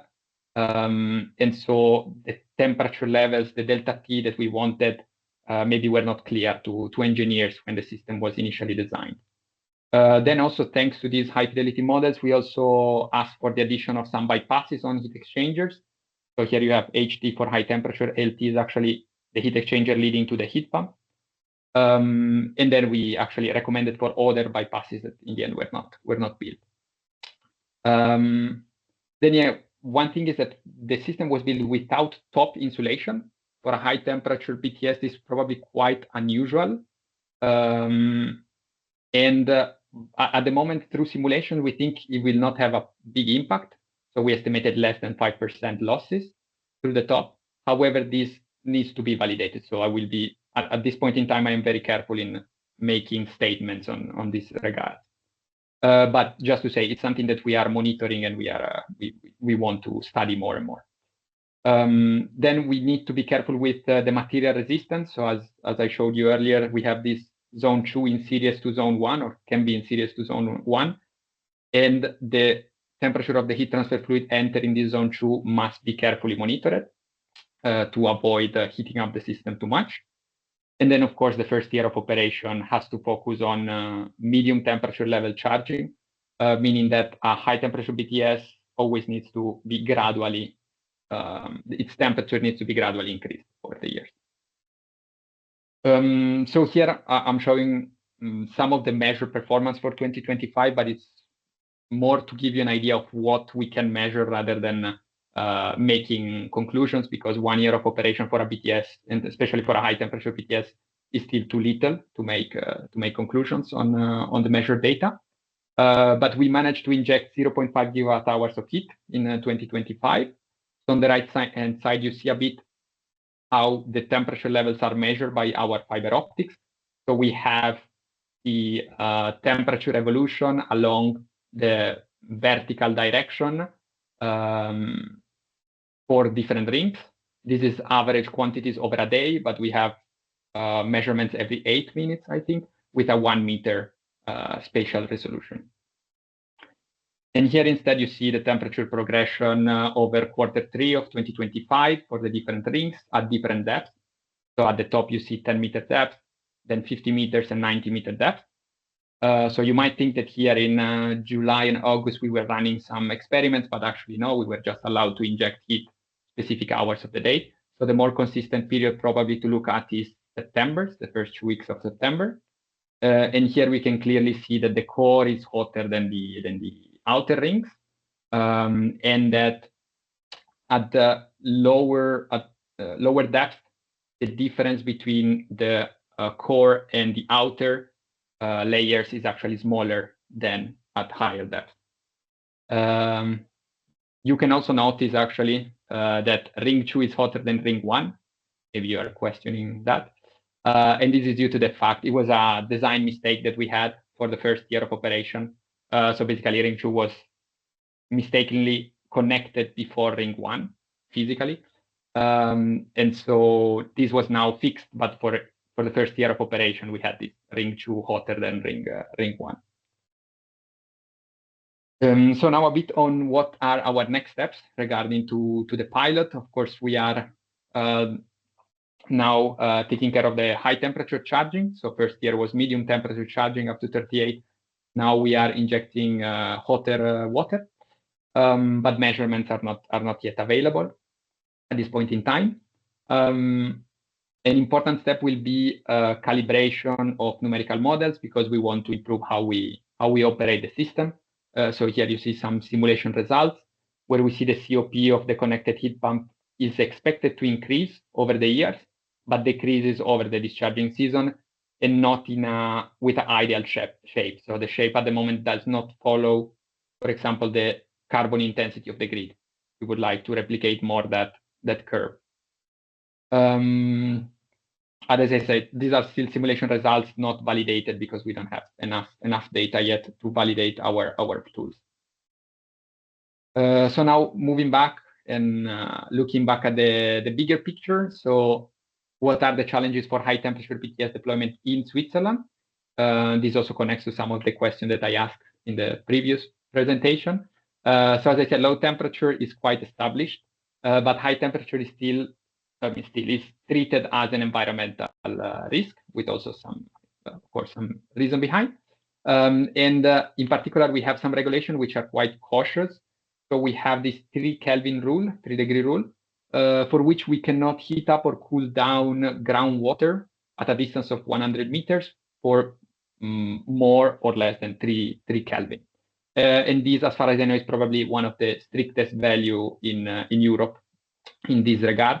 And it's a quite big constraint for high temperature BTES deployment. So discussions are ongoing to change this regulation, or to understand better what is the reasoning, at least, behind. So we are contributing to this discussion actually with several projects, several efforts. The most important one probably in this direction is the ARTS project, which is financed by the SFOE, Swiss Federal Office of Energy, and is led by EVAG, so not by EMPA, but by EVAG. And it studies the impact of high temperature BTES on the subsurface, looking specifically at the Dubendorf pilot that I mentioned you before. Then we are also involved on the GHOST project for developing tools for rapid design, following the platform-based design approach. And then also the Unlock-TES project, where we look at design guidelines for high temperature BTES under the Swiss regulation constraints and possible evolutions. And there, beside the Dubendorf pilot, we also look at other pilots near Zurich and near Bern. So I guess, yeah, that's it from me for today. So we are open for collaboration and feedback. So feel free to reach out to me or my colleagues. And now I'm also open for questions, of course. Thanks, Gabriele, for your presentation. And indeed, yes, it's open for questions. So please put your questions. Yeah, we have Jose for a question here. Go ahead, Jose. Thank you. Maybe one question now and maybe some more at the end. But this permission issue that you mentioned at the end regarding 3 Kelvin at 100-meter distance, are they mentioning even the time frame for this? Yeah, it's not explicitly written in the regulation, but typically in the calculation that is done to get the approval, we consider 50 years. 50 years. So in 50 years, you should not harm 100-meter distance by 3 degrees. Okay. Yeah, correct. It's quite strict for high temperature in general. For ground, yeah, when you have underground storage, it's a quite strict regulation. Yeah, I understand that it's a hot discussion. Yeah. Thank you. Thanks for that. Are there other questions from the audience? Please open your camera and microphone and put your question. If not, I have a small question to Gabriele. And you were mentioning shortly the use of thermal insulation for your field. Has it ever been considered also to use thermal insulation in vertical, say in horizontal direction, so as a ring outside of your borehole field? Outside, so you mean, yeah, okay, outside on the outer rings. Yes. Yeah, no, that was never explored, I think, and I don't think it's done in other pilots. I think, I mean, my educated guess, but I don't know, I haven't explored that too much. I think it would be too expensive for a pilot like this. It might be convenient if charging temperature are higher. So I saw now some numerical works on, I think it's called ultra high temperature PTES, where they want to go beyond 100 degrees C. And I would expect that there it might make more sense, or it might make sense, definitely. For our operation, for our temperature ranges, I think it would be too expensive to do that. But in another pilot, like in Sweden, they have the top insulation instead. Yeah, thanks for that. At the moment, there are no more questions from the audience, meaning that we can end this block now. Thanks, Gabriele, again for your presentation. What we will do is we will have the second short break until 10 minutes past 11, so 7 minutes from now. Enjoy your coffee or your tea, and then we will reconvene at 10 minutes past 11. Thank you.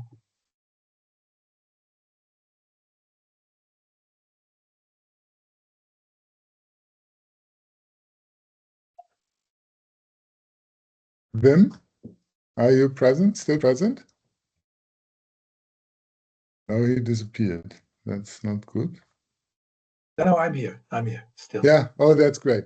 Wim, can we just test? Yes, go ahead. I'll stop sharing my screen. I have to arrange my screens here somehow. This is not that easy. That's always a puzzle. Yeah. Especially if you have several screens. Yeah, just try and then we switch if necessary. Yeah. It's good that we have this. Now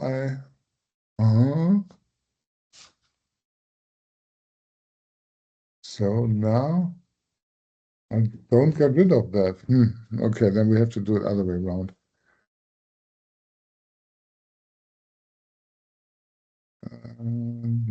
You can fully open your PowerPoint and then also already start the presentation. And then if you click on the small task button, then you can share the several windows from your PowerPoint and select the one that you would like to share. Yeah, the problem is that if I open my PowerPoint, then the Zoom session is gone, because this is then above the Zoom session. And I'm at the moment, for any reason, I'm not able. Here is maybe now I got it smaller. Now I'm on the way, I guess. So now I can start the PowerPoint. And this is again, it's really not easy with this. Did you start your PowerPoint and then as a presentation? But I didn't share the screen yet. I have to share the screen first. Okay. This is, have to see where this is. I'm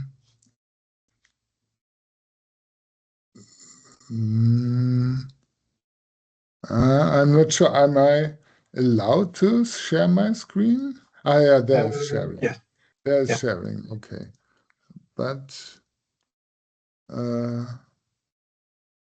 this is window. Oops. No, I need a permit, obviously. Do you see something? No, it's not shared yet. No, it's not popping up now. You have to confirm. So if you choose a window to share, then the green button also pops up, and you have to push the green button. I'm also astonished here. It's not the first time that I do something like this, but there's a lot of possibilities to do it wrong. Doesn't work as I want to have it. I do not, if I select window, I do not get the real window. Zoom US. Oh boy. Oh yeah. Was ist denn hier los? Ey?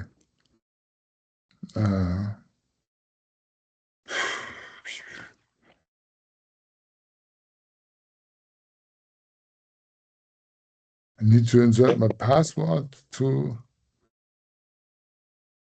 share my screen. That's really strange. No. Yeah, that's really strange, but it's what we could do as a measure is that you send me your PowerPoint and I present it, and then you or say to me. my PhD student do it. Yeah. Ich soll jetzt einen Treiber installieren für die Audiofreigabe. Also okay, no, that's not something that Teams requires. MS Teams Audio Device installieren. Okay. Also was das jetzt in Teams gibt es immer Schwierigkeiten, ne? Oder sehr oft zumindest. Ja.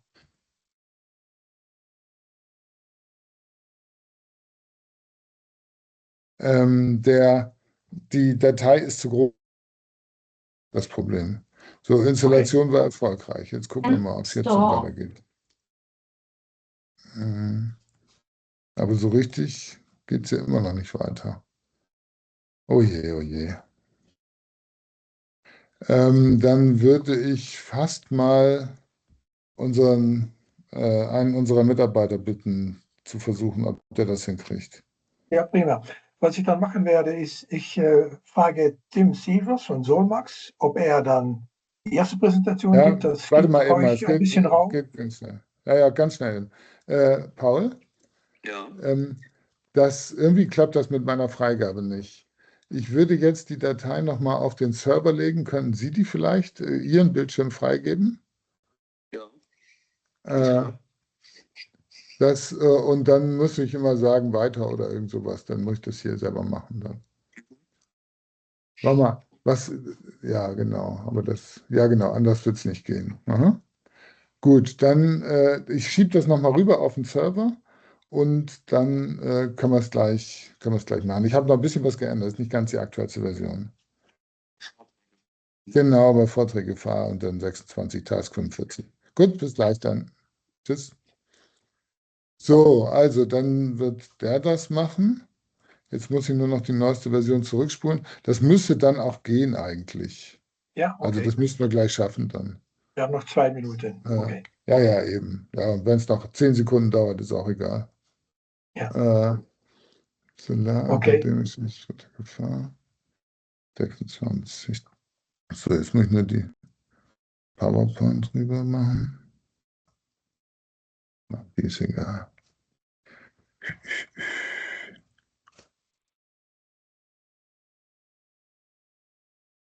I'll just share my window now to okay, to show people the program. Ja, alles klar.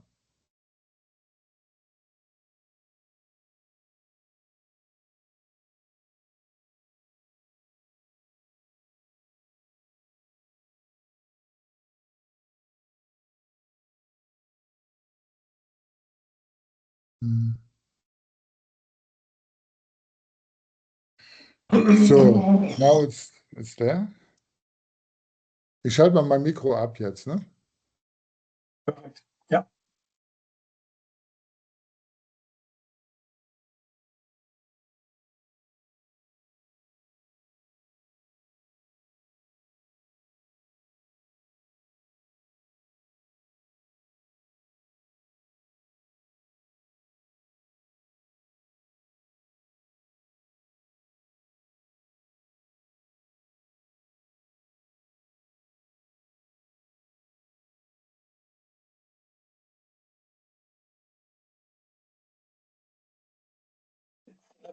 Past 10. Welcome back to the third part of our meeting. And I now see that Klaus, our next presenter, managed to share his screen. Welcome, Klaus. As said, this is the last part of our webinar. We will have two presentations on pit thermal energy storage, two projects that are running at the moment. The first is Bracht, and this pit thermal energy storage project will be presented by Klaus Vayen from the University of Kassel. So Klaus, is your microphone working also? Yes, it should. Yes, it's working. Thank you, Wim, for the kind introduction. It is a bit a remote thing, as one of our PhD students shows, in fact, the presentation, and I have to tell them when to change, but I guess it will work. Yeah, thank you for the kind introduction and for the opportunity to inform you about the solar heating system there in Bracht in Germany. And especially, I was asked to talk about some challenges and lessons learned. So I'm not going to present all the amazing, great things we reached with this. So it's just I try to focus on a bit on the obstacles. Next, please. Paul, next, please. Thank you. This is part of Germany, so central Hesse. You see Frankfurt there on the top and Kassel on the bottom. And this is central Hesse there in the square. And it seems that there is almost nothing. But if we look a bit more close, then we see that there are plenty of villages which have district heating nets, especially operated by wood, by burning of wood. And next, please. But so Mengsberg has already one with 20% solar heating and 80% wood, but this is not the real solution. And it is not and all these villages, they stimulate themselves. They see, oh, the neighboring city has something, so city, not villages. So we want to have it as well. And this is not by chance. You see here some famous companies in the field of heat supply. So Fissmann and Wagner are very close to in this region. Next. And we have Bracht, which is also just in the middle of this region. You probably haven't heard from this village so far. And we will see what happens there. Next. So the Bracht consists of about 300 buildings in two areas. So there are two parts of the village with a distance of about 1 kilometer.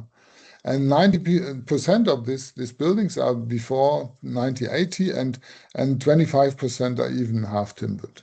Next. And the heat supply so far is, one can say, roughly 2/3 is oil. So this village does not have a connection to the natural gas grid. 2/3 of is oil, and 1/4 is about biomass, which is collected in the surrounding forests. And the rest is, some LPG or heat pump or so, but negligible. Next. And we see here the scheme of the solar heating system, which was developed by our group. So we have a collector field, a large one with 11,000 square meter, and a seasonal pit storage with 26,000 square meter.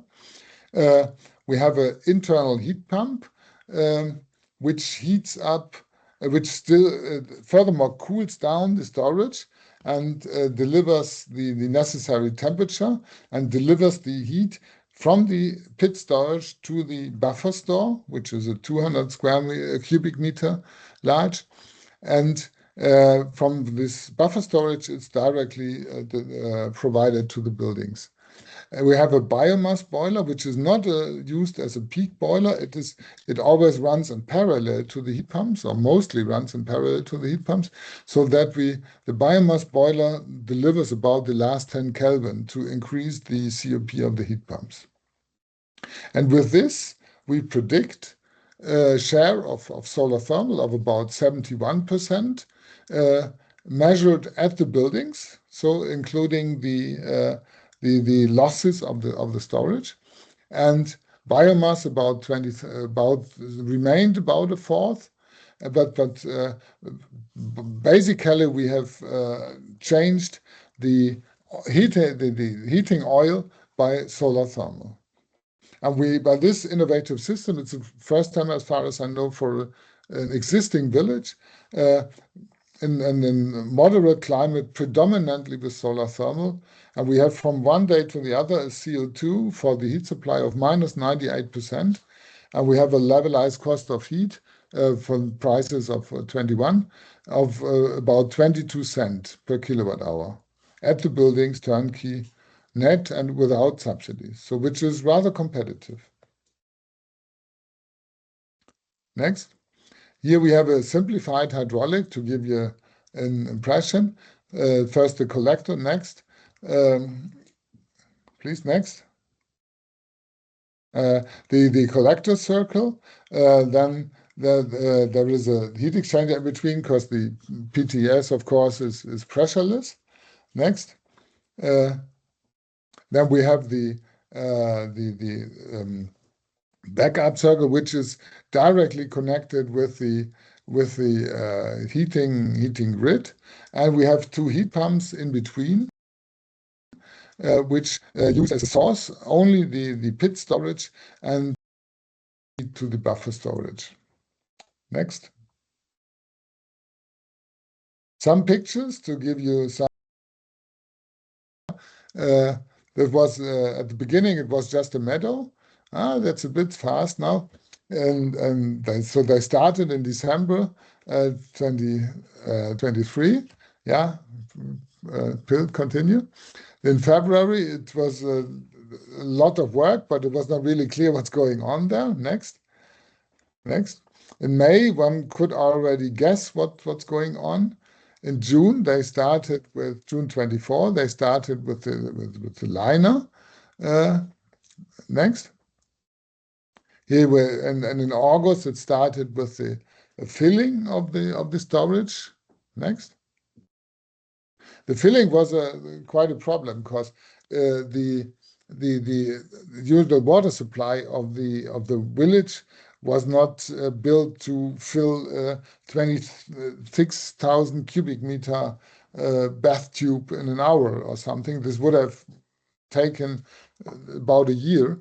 And so but there was another well which has some additional capacities, and so they bought some fire hoses, and the people in the village, they built their own heat supply or water supply for 1.5 kilometers with the pump station, as you can see here, to provide the water to the storage.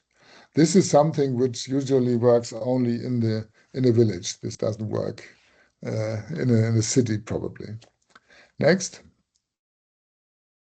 Yeah, now it's filled and it looks like Bracht is just close to the ocean, but it is really only the storage. Next. Then this is the collector field together with the pond, which is used to take up use the precipitation which is falling on the storage. Next. Then it's covered by a liner. Next. Next. And isolated, so by simply polystyrol. And this is done, this would have cost about 100,000 euro by a company. And so as it is really not complicated, the people in the village decided to do it by themselves to save some money.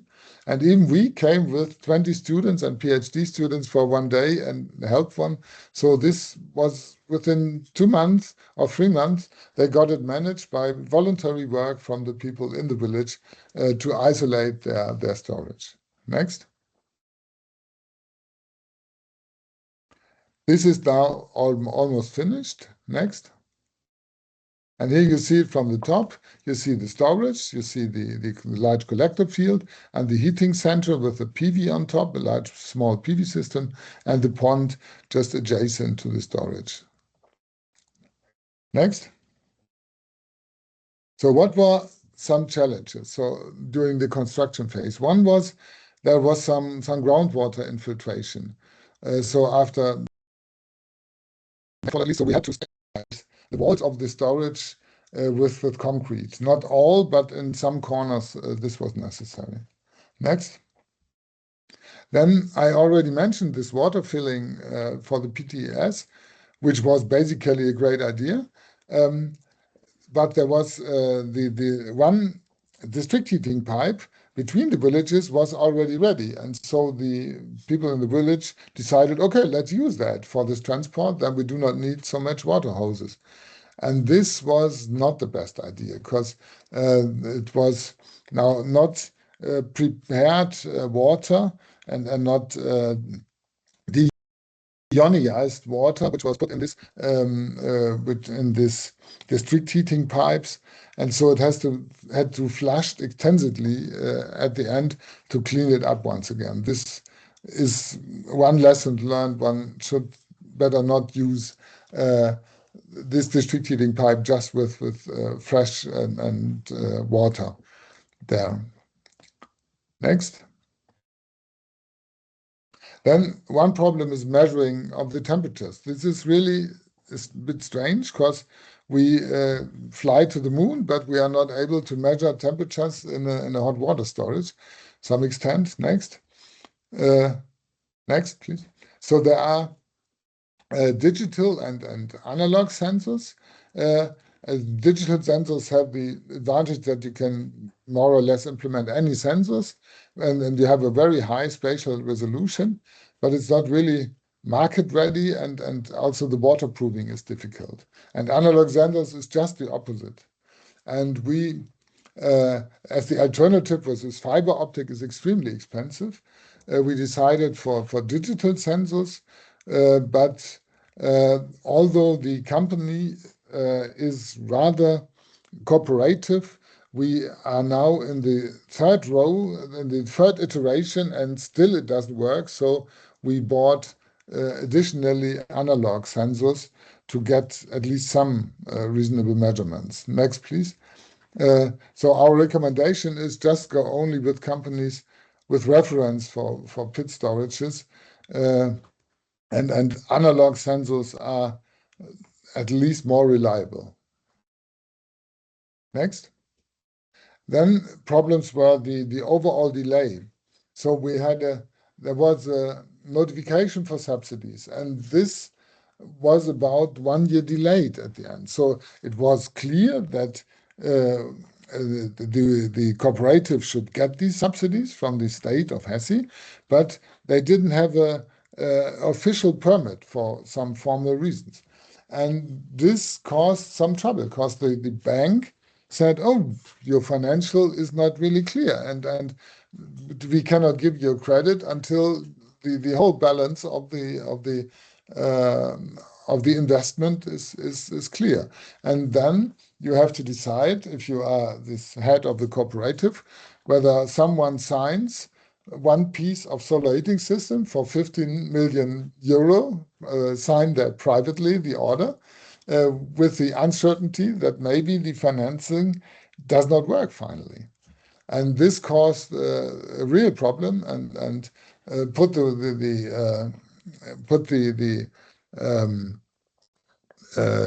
project to a high risk and a serious risk. So this is just one lesson learned. Just take care for the financial in time. This was not the responsibility of the cooperative. It was at the state, on the state side, but nevertheless, this is, beside all technical problems, this was rather important. Next. Then other trouble with authorities, especially the main nervy authority were the road traffic authorities, who said, oh no, this we cannot close this road for so long. So Bracht is really rather remote, and there is not much going through traffic. But nevertheless, they were really very specific about which road could be closed for how long, and that all was only for short period and for short ways, the roads could be used to lay the district heating pipes, and this caused a lot of additional cost and also time. And then what sometimes happened, just in the middle of the planned road, something was found which was on no plan, and so one had to find a solution to pass this concrete channel there. Next. And one problem is also the district heating net. Due to all these delays, the district heating net did not really finish in time, and so there was only little consumption the first year. Also, even some people said, let's better buy an additional some 1,000 liters of heating oil, because we don't know, and now they first want to consume this before they connect to the district heating net. And so the storage is full and it needs to be cooled to avoid stagnation. This is one problem. And the other problem is that there's almost no cash flow at the moment for the cooperative, although the investment has already been done. So these delays also lead to a major challenge. Next, please. So this nighttime cooling is the strategy to avoid stagnation. So as the grid construction, as mentioned, is behind schedule. We have so far only 70 of 188 buildings are connected. And so the solar heating system works already since about a year. So that means the storage was rather filled, but there was almost no consumption. And also this summer is almost no consumption, or only little consumption. And so we use that to the heat which comes in over the day, the red bars, has to be removed at night. These are the blue bars. Once again, we have a model to model this simulate the nighttime cooling, and as you see, this fits quite well with the measured values. So we are quite optimistic that we will find a solution, that will not have any stagnation this summer, and hope that the normal operation then really starts in October or in fall. Next. Beside all this, so this sounded so very, very bad or difficult. I only talked about the negative sides, or mainly about the negative sides, as I was asked to do so. Despite all these challenges, the people in Bracht are proud and very satisfied about their heating system, and there's a high level of public interest. TV report, interviews, public tours, so which a lot of people come to Bracht who never ever would have taken notice of this village, which makes them extremely proud. And they hope really that they get now more interesting for young families who would move to the village due to this future-orientated heating system. But this has also been recognized that they claim that there was a very high workload for the citizens cooperative. So it was not just easy job, but they did a lot of voluntary work.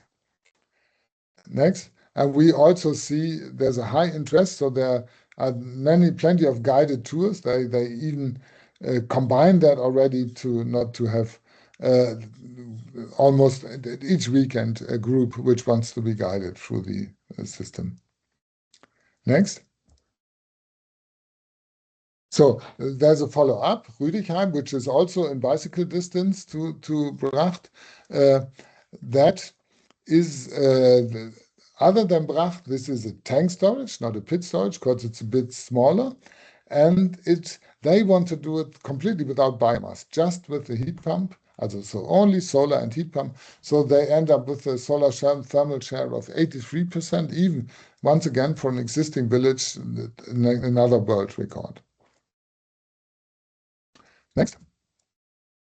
Here you can see already the storage. It is already constructed, so they hope that they can start also in fall with the system operation. I'm not completely sure whether this will be possible. I assume in spring 27. Next. So let's summarize. Heat supply in rural areas. So the solar district heating is economically competitive, and compared to retrofitting with heat pumps, it really provides stable heating prices, especially in the long term, which was a strong argument for them. And this is the other argument. It significantly accelerates decarbonization because the people are forced to decide, do we want to do it now? Else we do not have a chance once again. If they have to decide about the renovation of their houses, that it takes years or decades until the people say, oh yeah, now we want to do it. So the acceleration is probably the strongest argument for district heating in rural areas. Next. The cost, there are additional cost savings. So we had our numerical optimization we did in our institute.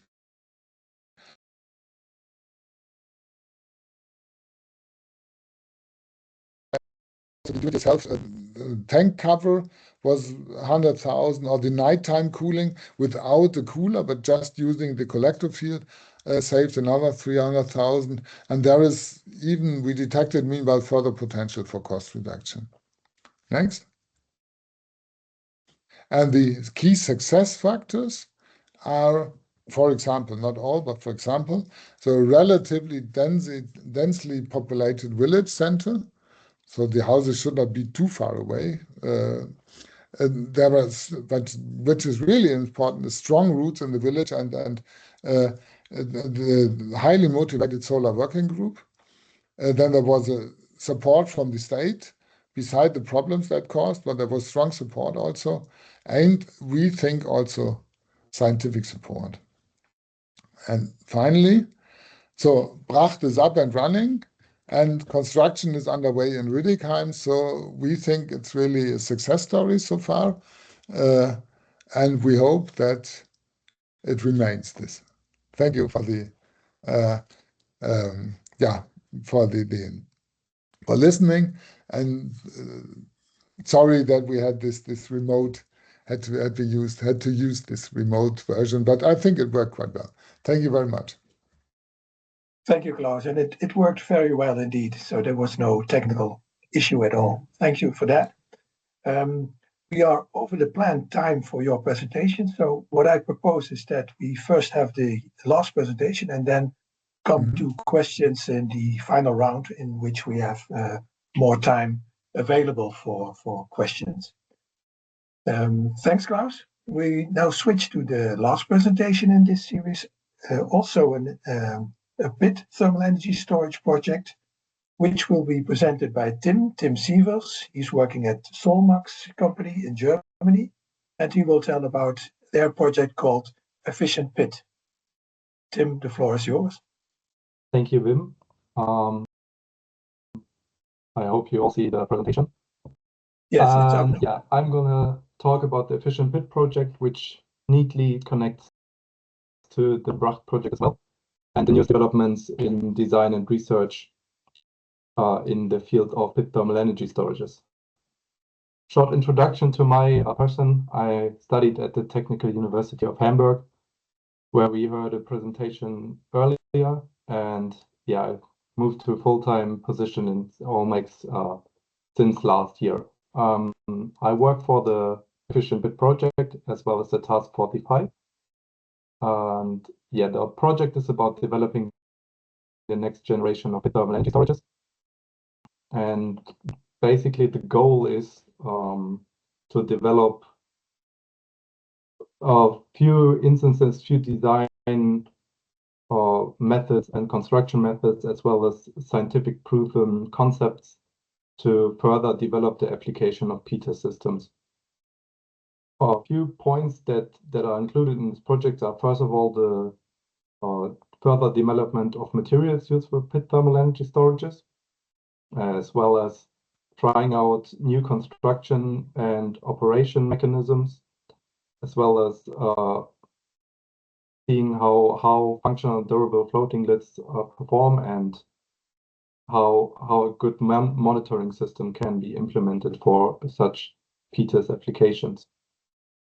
We are now also coming to an end of the project, so most of it has been realized, which I want to show you in this presentation.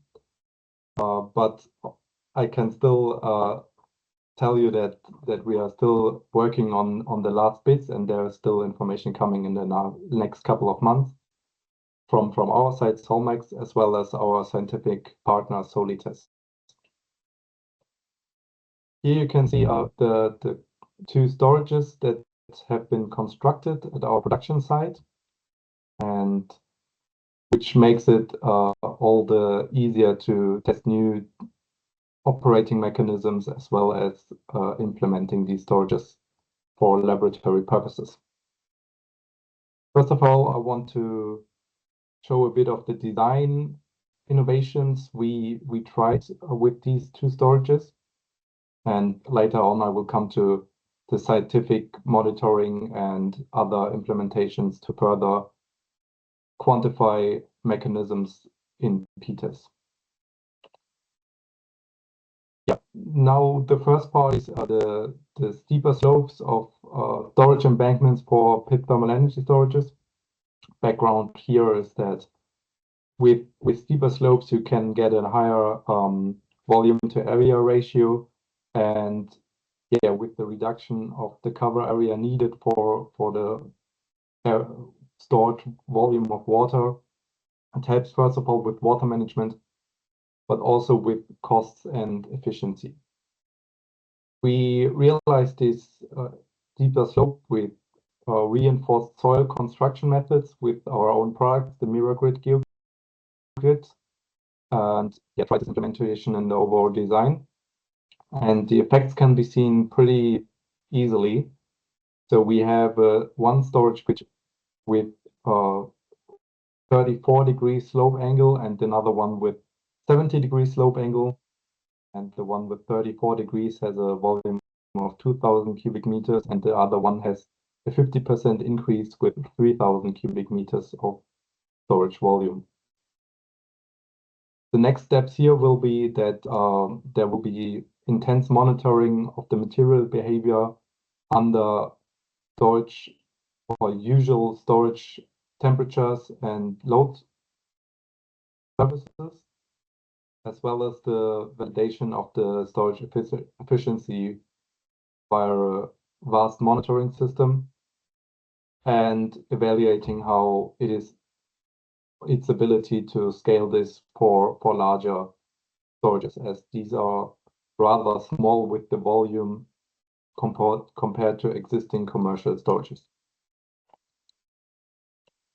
Another design implementation we tried is to further implement thermal insulation not only in the lid of pit thermal energy storages, but also on the bottom and on the storage embankments around the storage area. And the main cause is that it may become a need in the future to further hinder heat transfer to the ground due to hydrological or geological aspects coming from the authorities approving such a project.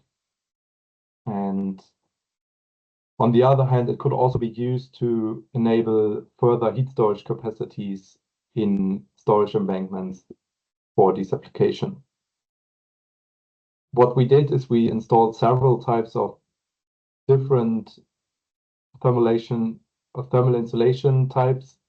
We have a few embankments and bottoms without thermal insulation for reference. And yeah, what we are doing now is to evaluate under typical storage temperatures how these types of installation have an effect on the storage efficiency and on the heat transfer in to the ground.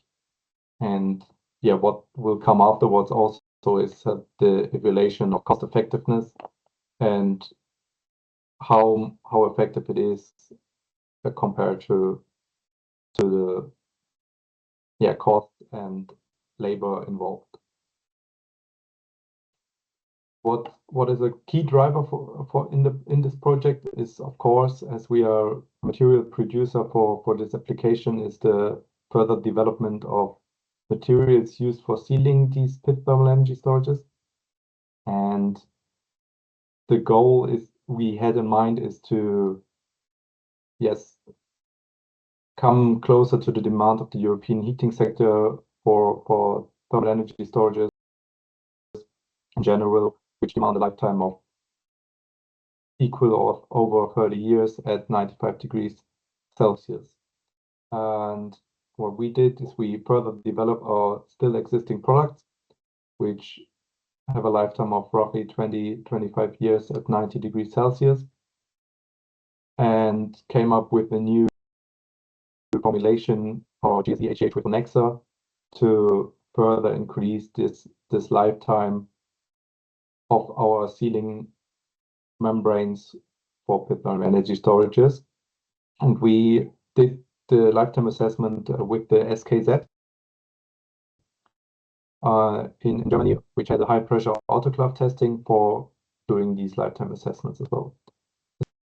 As you can see, we have proven the ability to install these on site, and the next steps will be to evaluate the durability in real life conditions in our laboratory storages under 95 degrees, as well as the slope angle of 70 degrees, which is a mechanically demanding construction for this membrane. And yeah, also the validation compared to the lifetime assessment, how we are actually doing in the real life.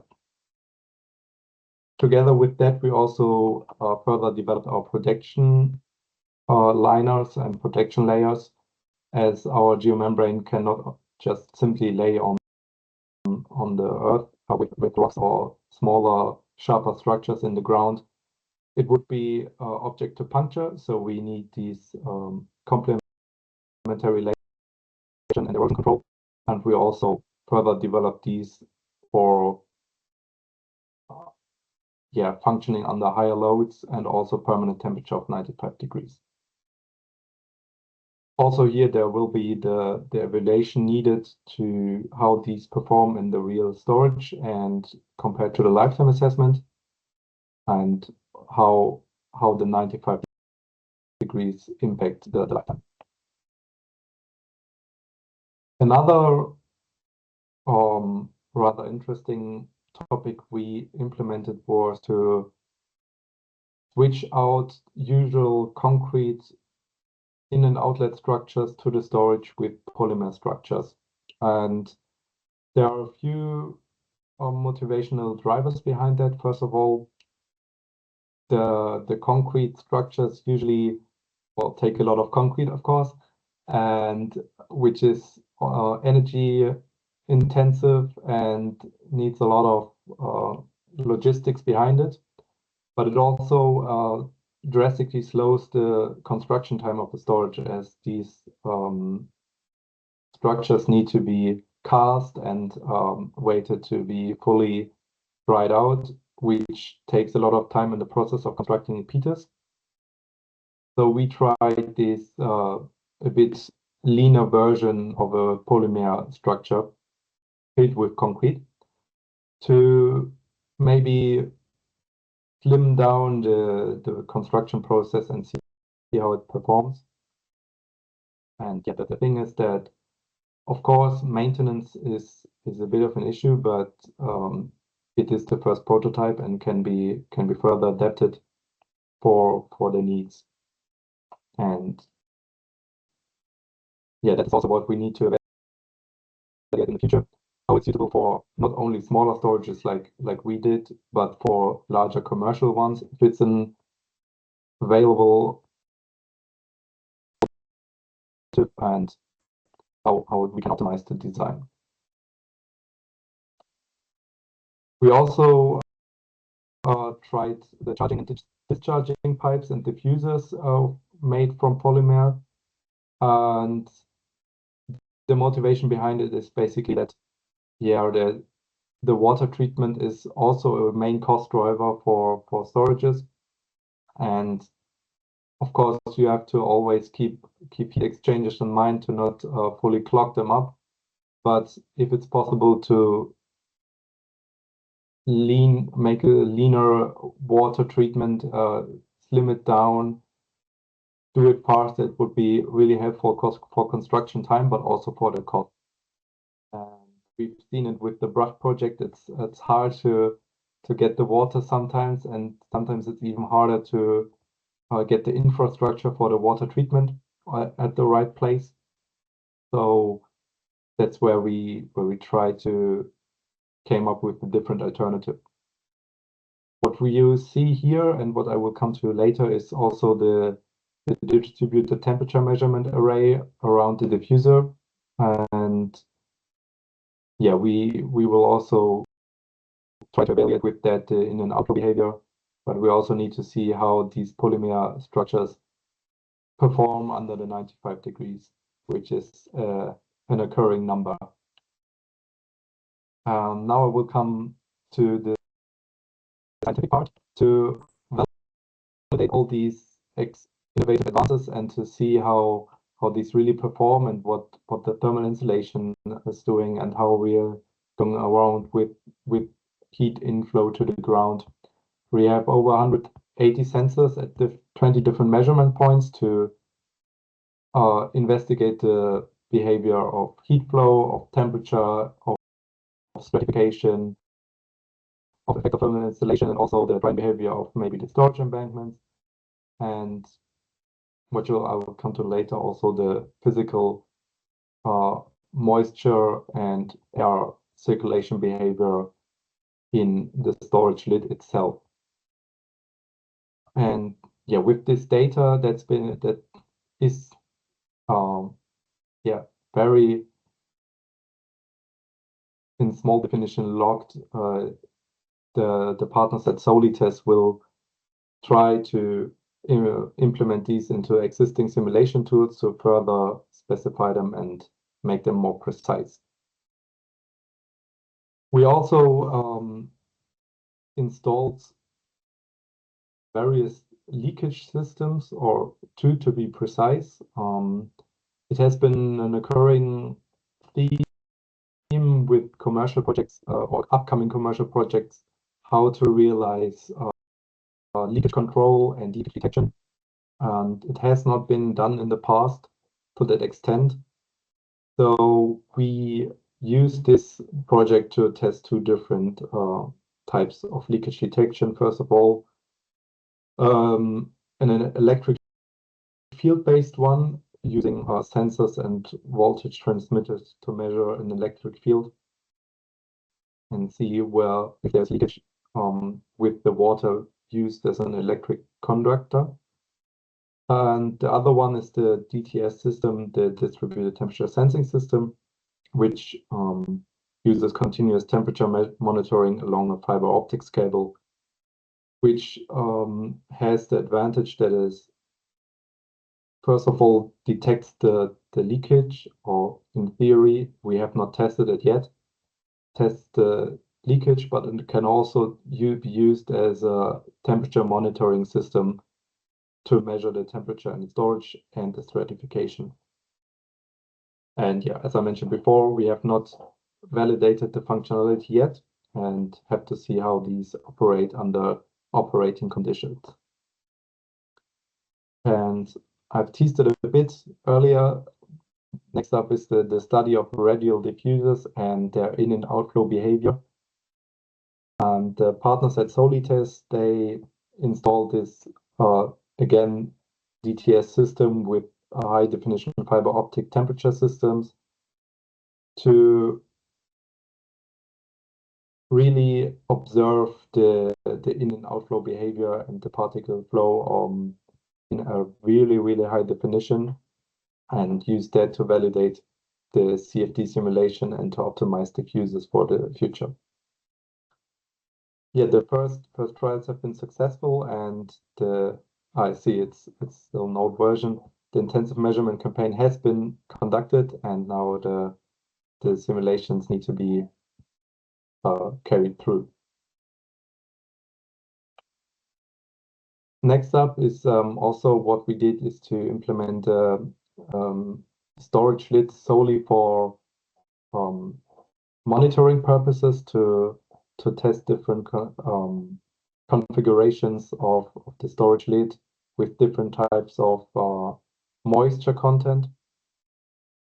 The motivation behind is that we first try to do it in a mock-up in a laboratory, but we realized quickly that it's not always that easy with a mock-up in a laboratory if you have such high amount of different impacts from outside conditions. And so we try to integrate these mock-ups into the actual storage lid to get the closest type of real measurement area we can get. And what we're doing is we investigate different type of thermal insulation and as I mentioned before, conditioning of the materials with wet and dry. How do I say it? Wet and dry conditions. Additional components in this project has been the integration of excess heat from our own production line. So we use the heat from the production of our liners to further feed into the storages. And we also use these storages to implement our own erosion control methods in further test them. We also are happy to announce that we did a small showroom with that, and can happily demonstrate the storage from that one. Yeah, if you have further inquiries, do not hesitate to contact me or the partners from LTES or my colleague Thomas Lafter, who is the leader of the project. And last but not least, I want to briefly, as we are a production company, highlight what we are doing.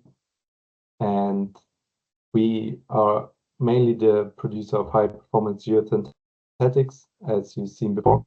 Two of our projects has been largely focused on the development of the research project, but we also do consulting and planning support for pit thermal energy storage as well as the precision installation. And you've seen the presentation from Professor Klaus Weyen before, and to the left you can see the storage in Bracht from a different angle. The photo has been taken this summer.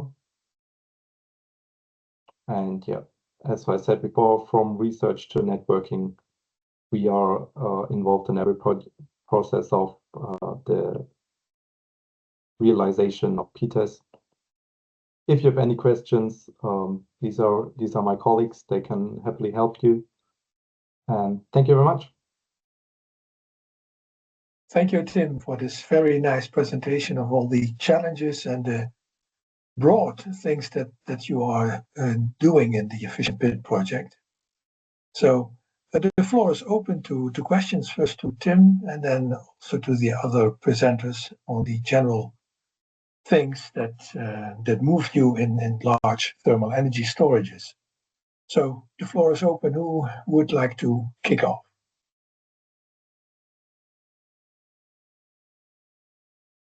No one, it seems. It's always tricky. Geoffrey, please go ahead. Yes, question for Tim, or maybe just a remark. You said that there were no other full-scale Pit-TES leakage detection. I don't know if you mean this kind of elaborate two systems of leakage detection, but in Heutostrup actually there is a leakage detection system. In the heat of the moment. No, of course, we know that Heutostrup actually did the DKS system. I meant that the DTES system, the fiber optics one, has not been used.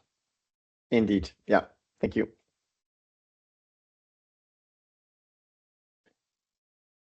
So we had several presentations on pit thermal energy storage, the one in Bracht.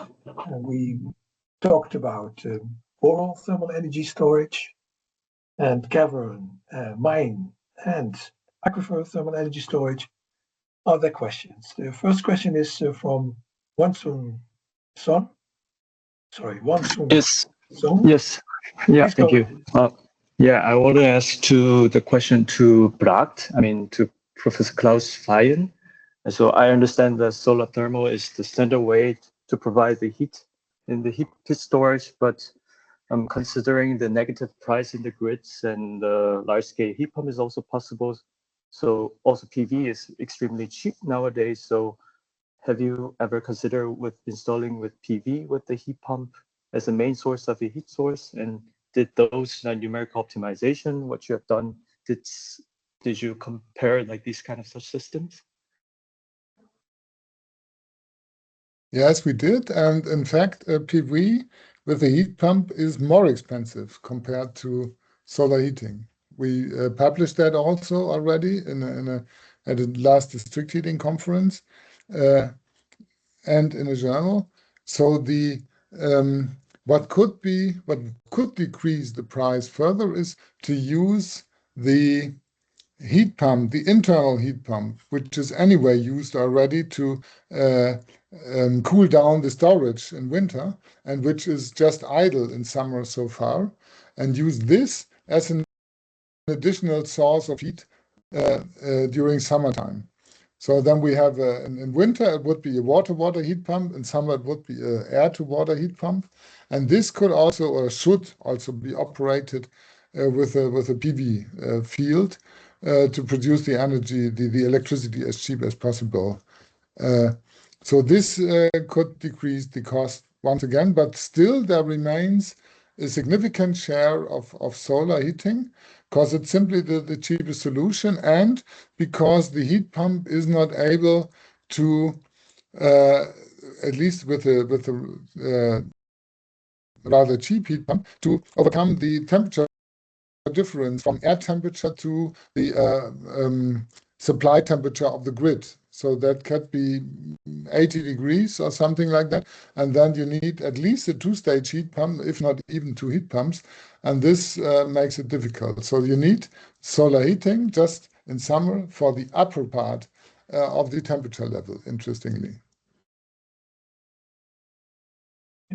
Thanks for that. Are there other questions on the other presentations, on the other technologies?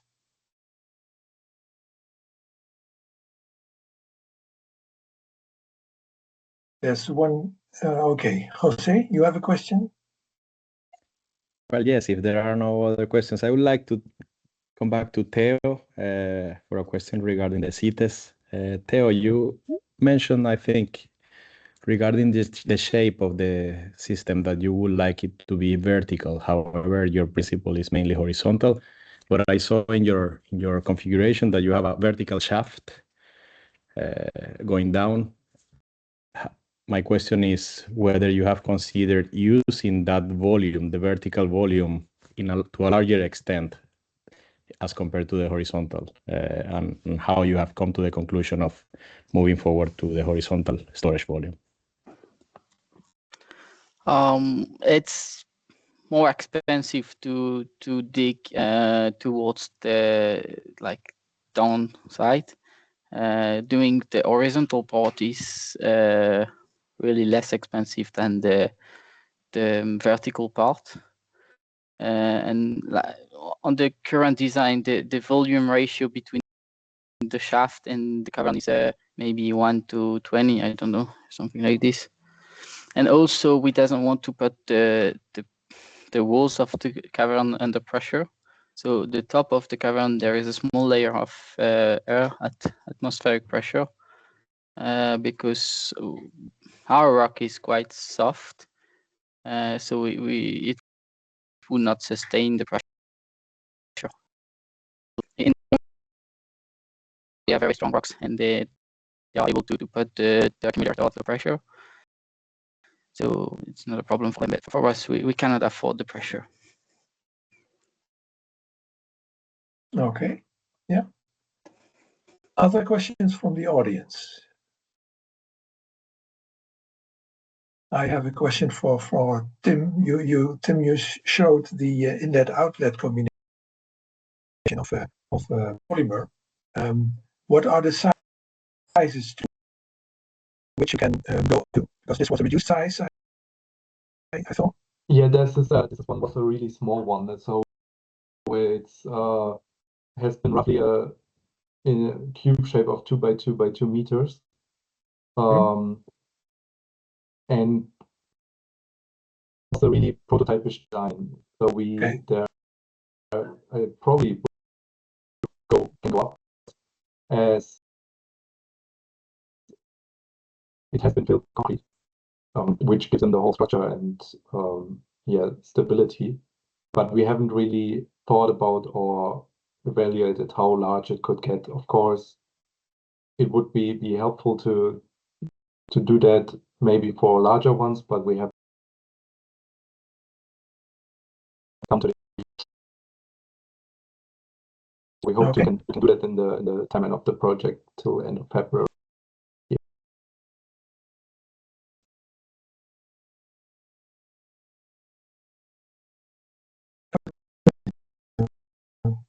Your calculations, and also that you are working with one set of measured data.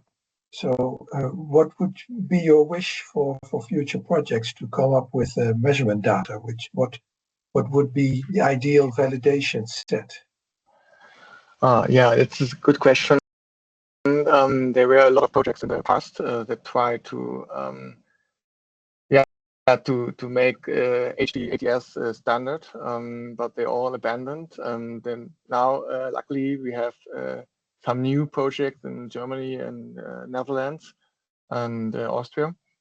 And if we have only a small amount of data to validate the simulations, and so it's I think it's more important to have a wider set, especially for hot, for high temperature ATS, because only in the validation it's only injection temperature of 60 degrees Celsius with a large delta T between injection and initial temperature. That's quite good for evaluate the buoyancy flow.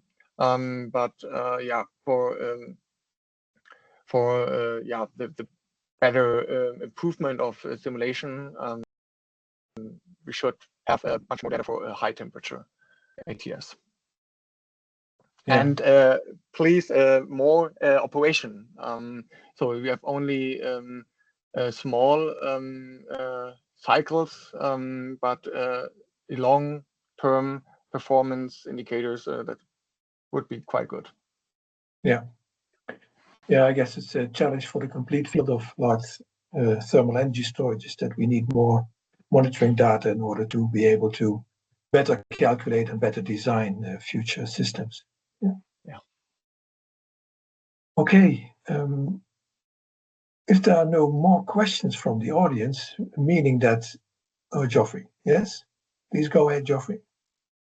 Yeah, actually, if there are no more questions, indeed, we've prepared an evaluation form. So while we still have people online, please take it. It really takes 1 or 2 minutes maximum to evaluate the webinar, and it's very important for us to know what you thought of this specific session. So please let us know. I just put the link in the chat, and it will be sent after the webinar. But since people have saved their calendar until 30 past, I'm hoping that they will take 2 minutes to fill in the form.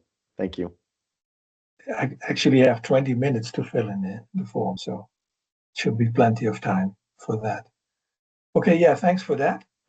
I would like to thank again all the presenters of today. It was a long stretch, having 7 presentations in 3 hours.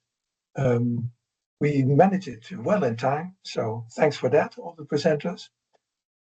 It also showed that the field of large thermal energy storage is a broad field with a lot of progress also ongoing at the moment.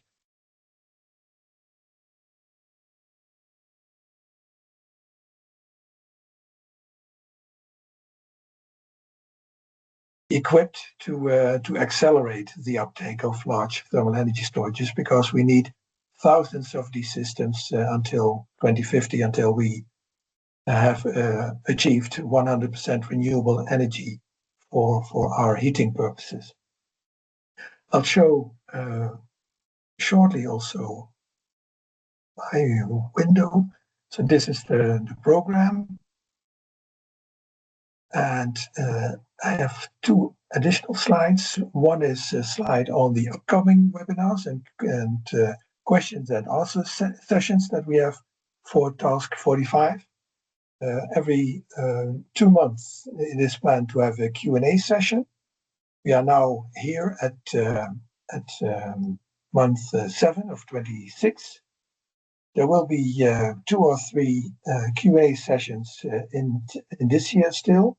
And we have planned to have another webinar number 4, at the end of 2026. You also can put your questions online for the next Q&A session. We will gather them and we will announce the next Q&A sessions well in advance for you to learn more about what aspects are still unknown or need to be solved. We were about 60 people in this webinar 3, which is a good number. Thanks again for the presenters for presenting their work. Thanks to you all for your attention. Hoping to see you again at the next webinar. If you need more information, please visit our website, the Task 45 website. The presentations and the recording will be available through the website. So if you would like to hear again more about this topic, then feel free to visit us. If there are any questions, you can always reach me by email or my colleagues at Plan Energy. And I would like to wish you a very good remainder of the day. Thanks for being here, and see you again in the next occasion. Bye-bye. Thanks a lot and bye. Bye. Bye-bye.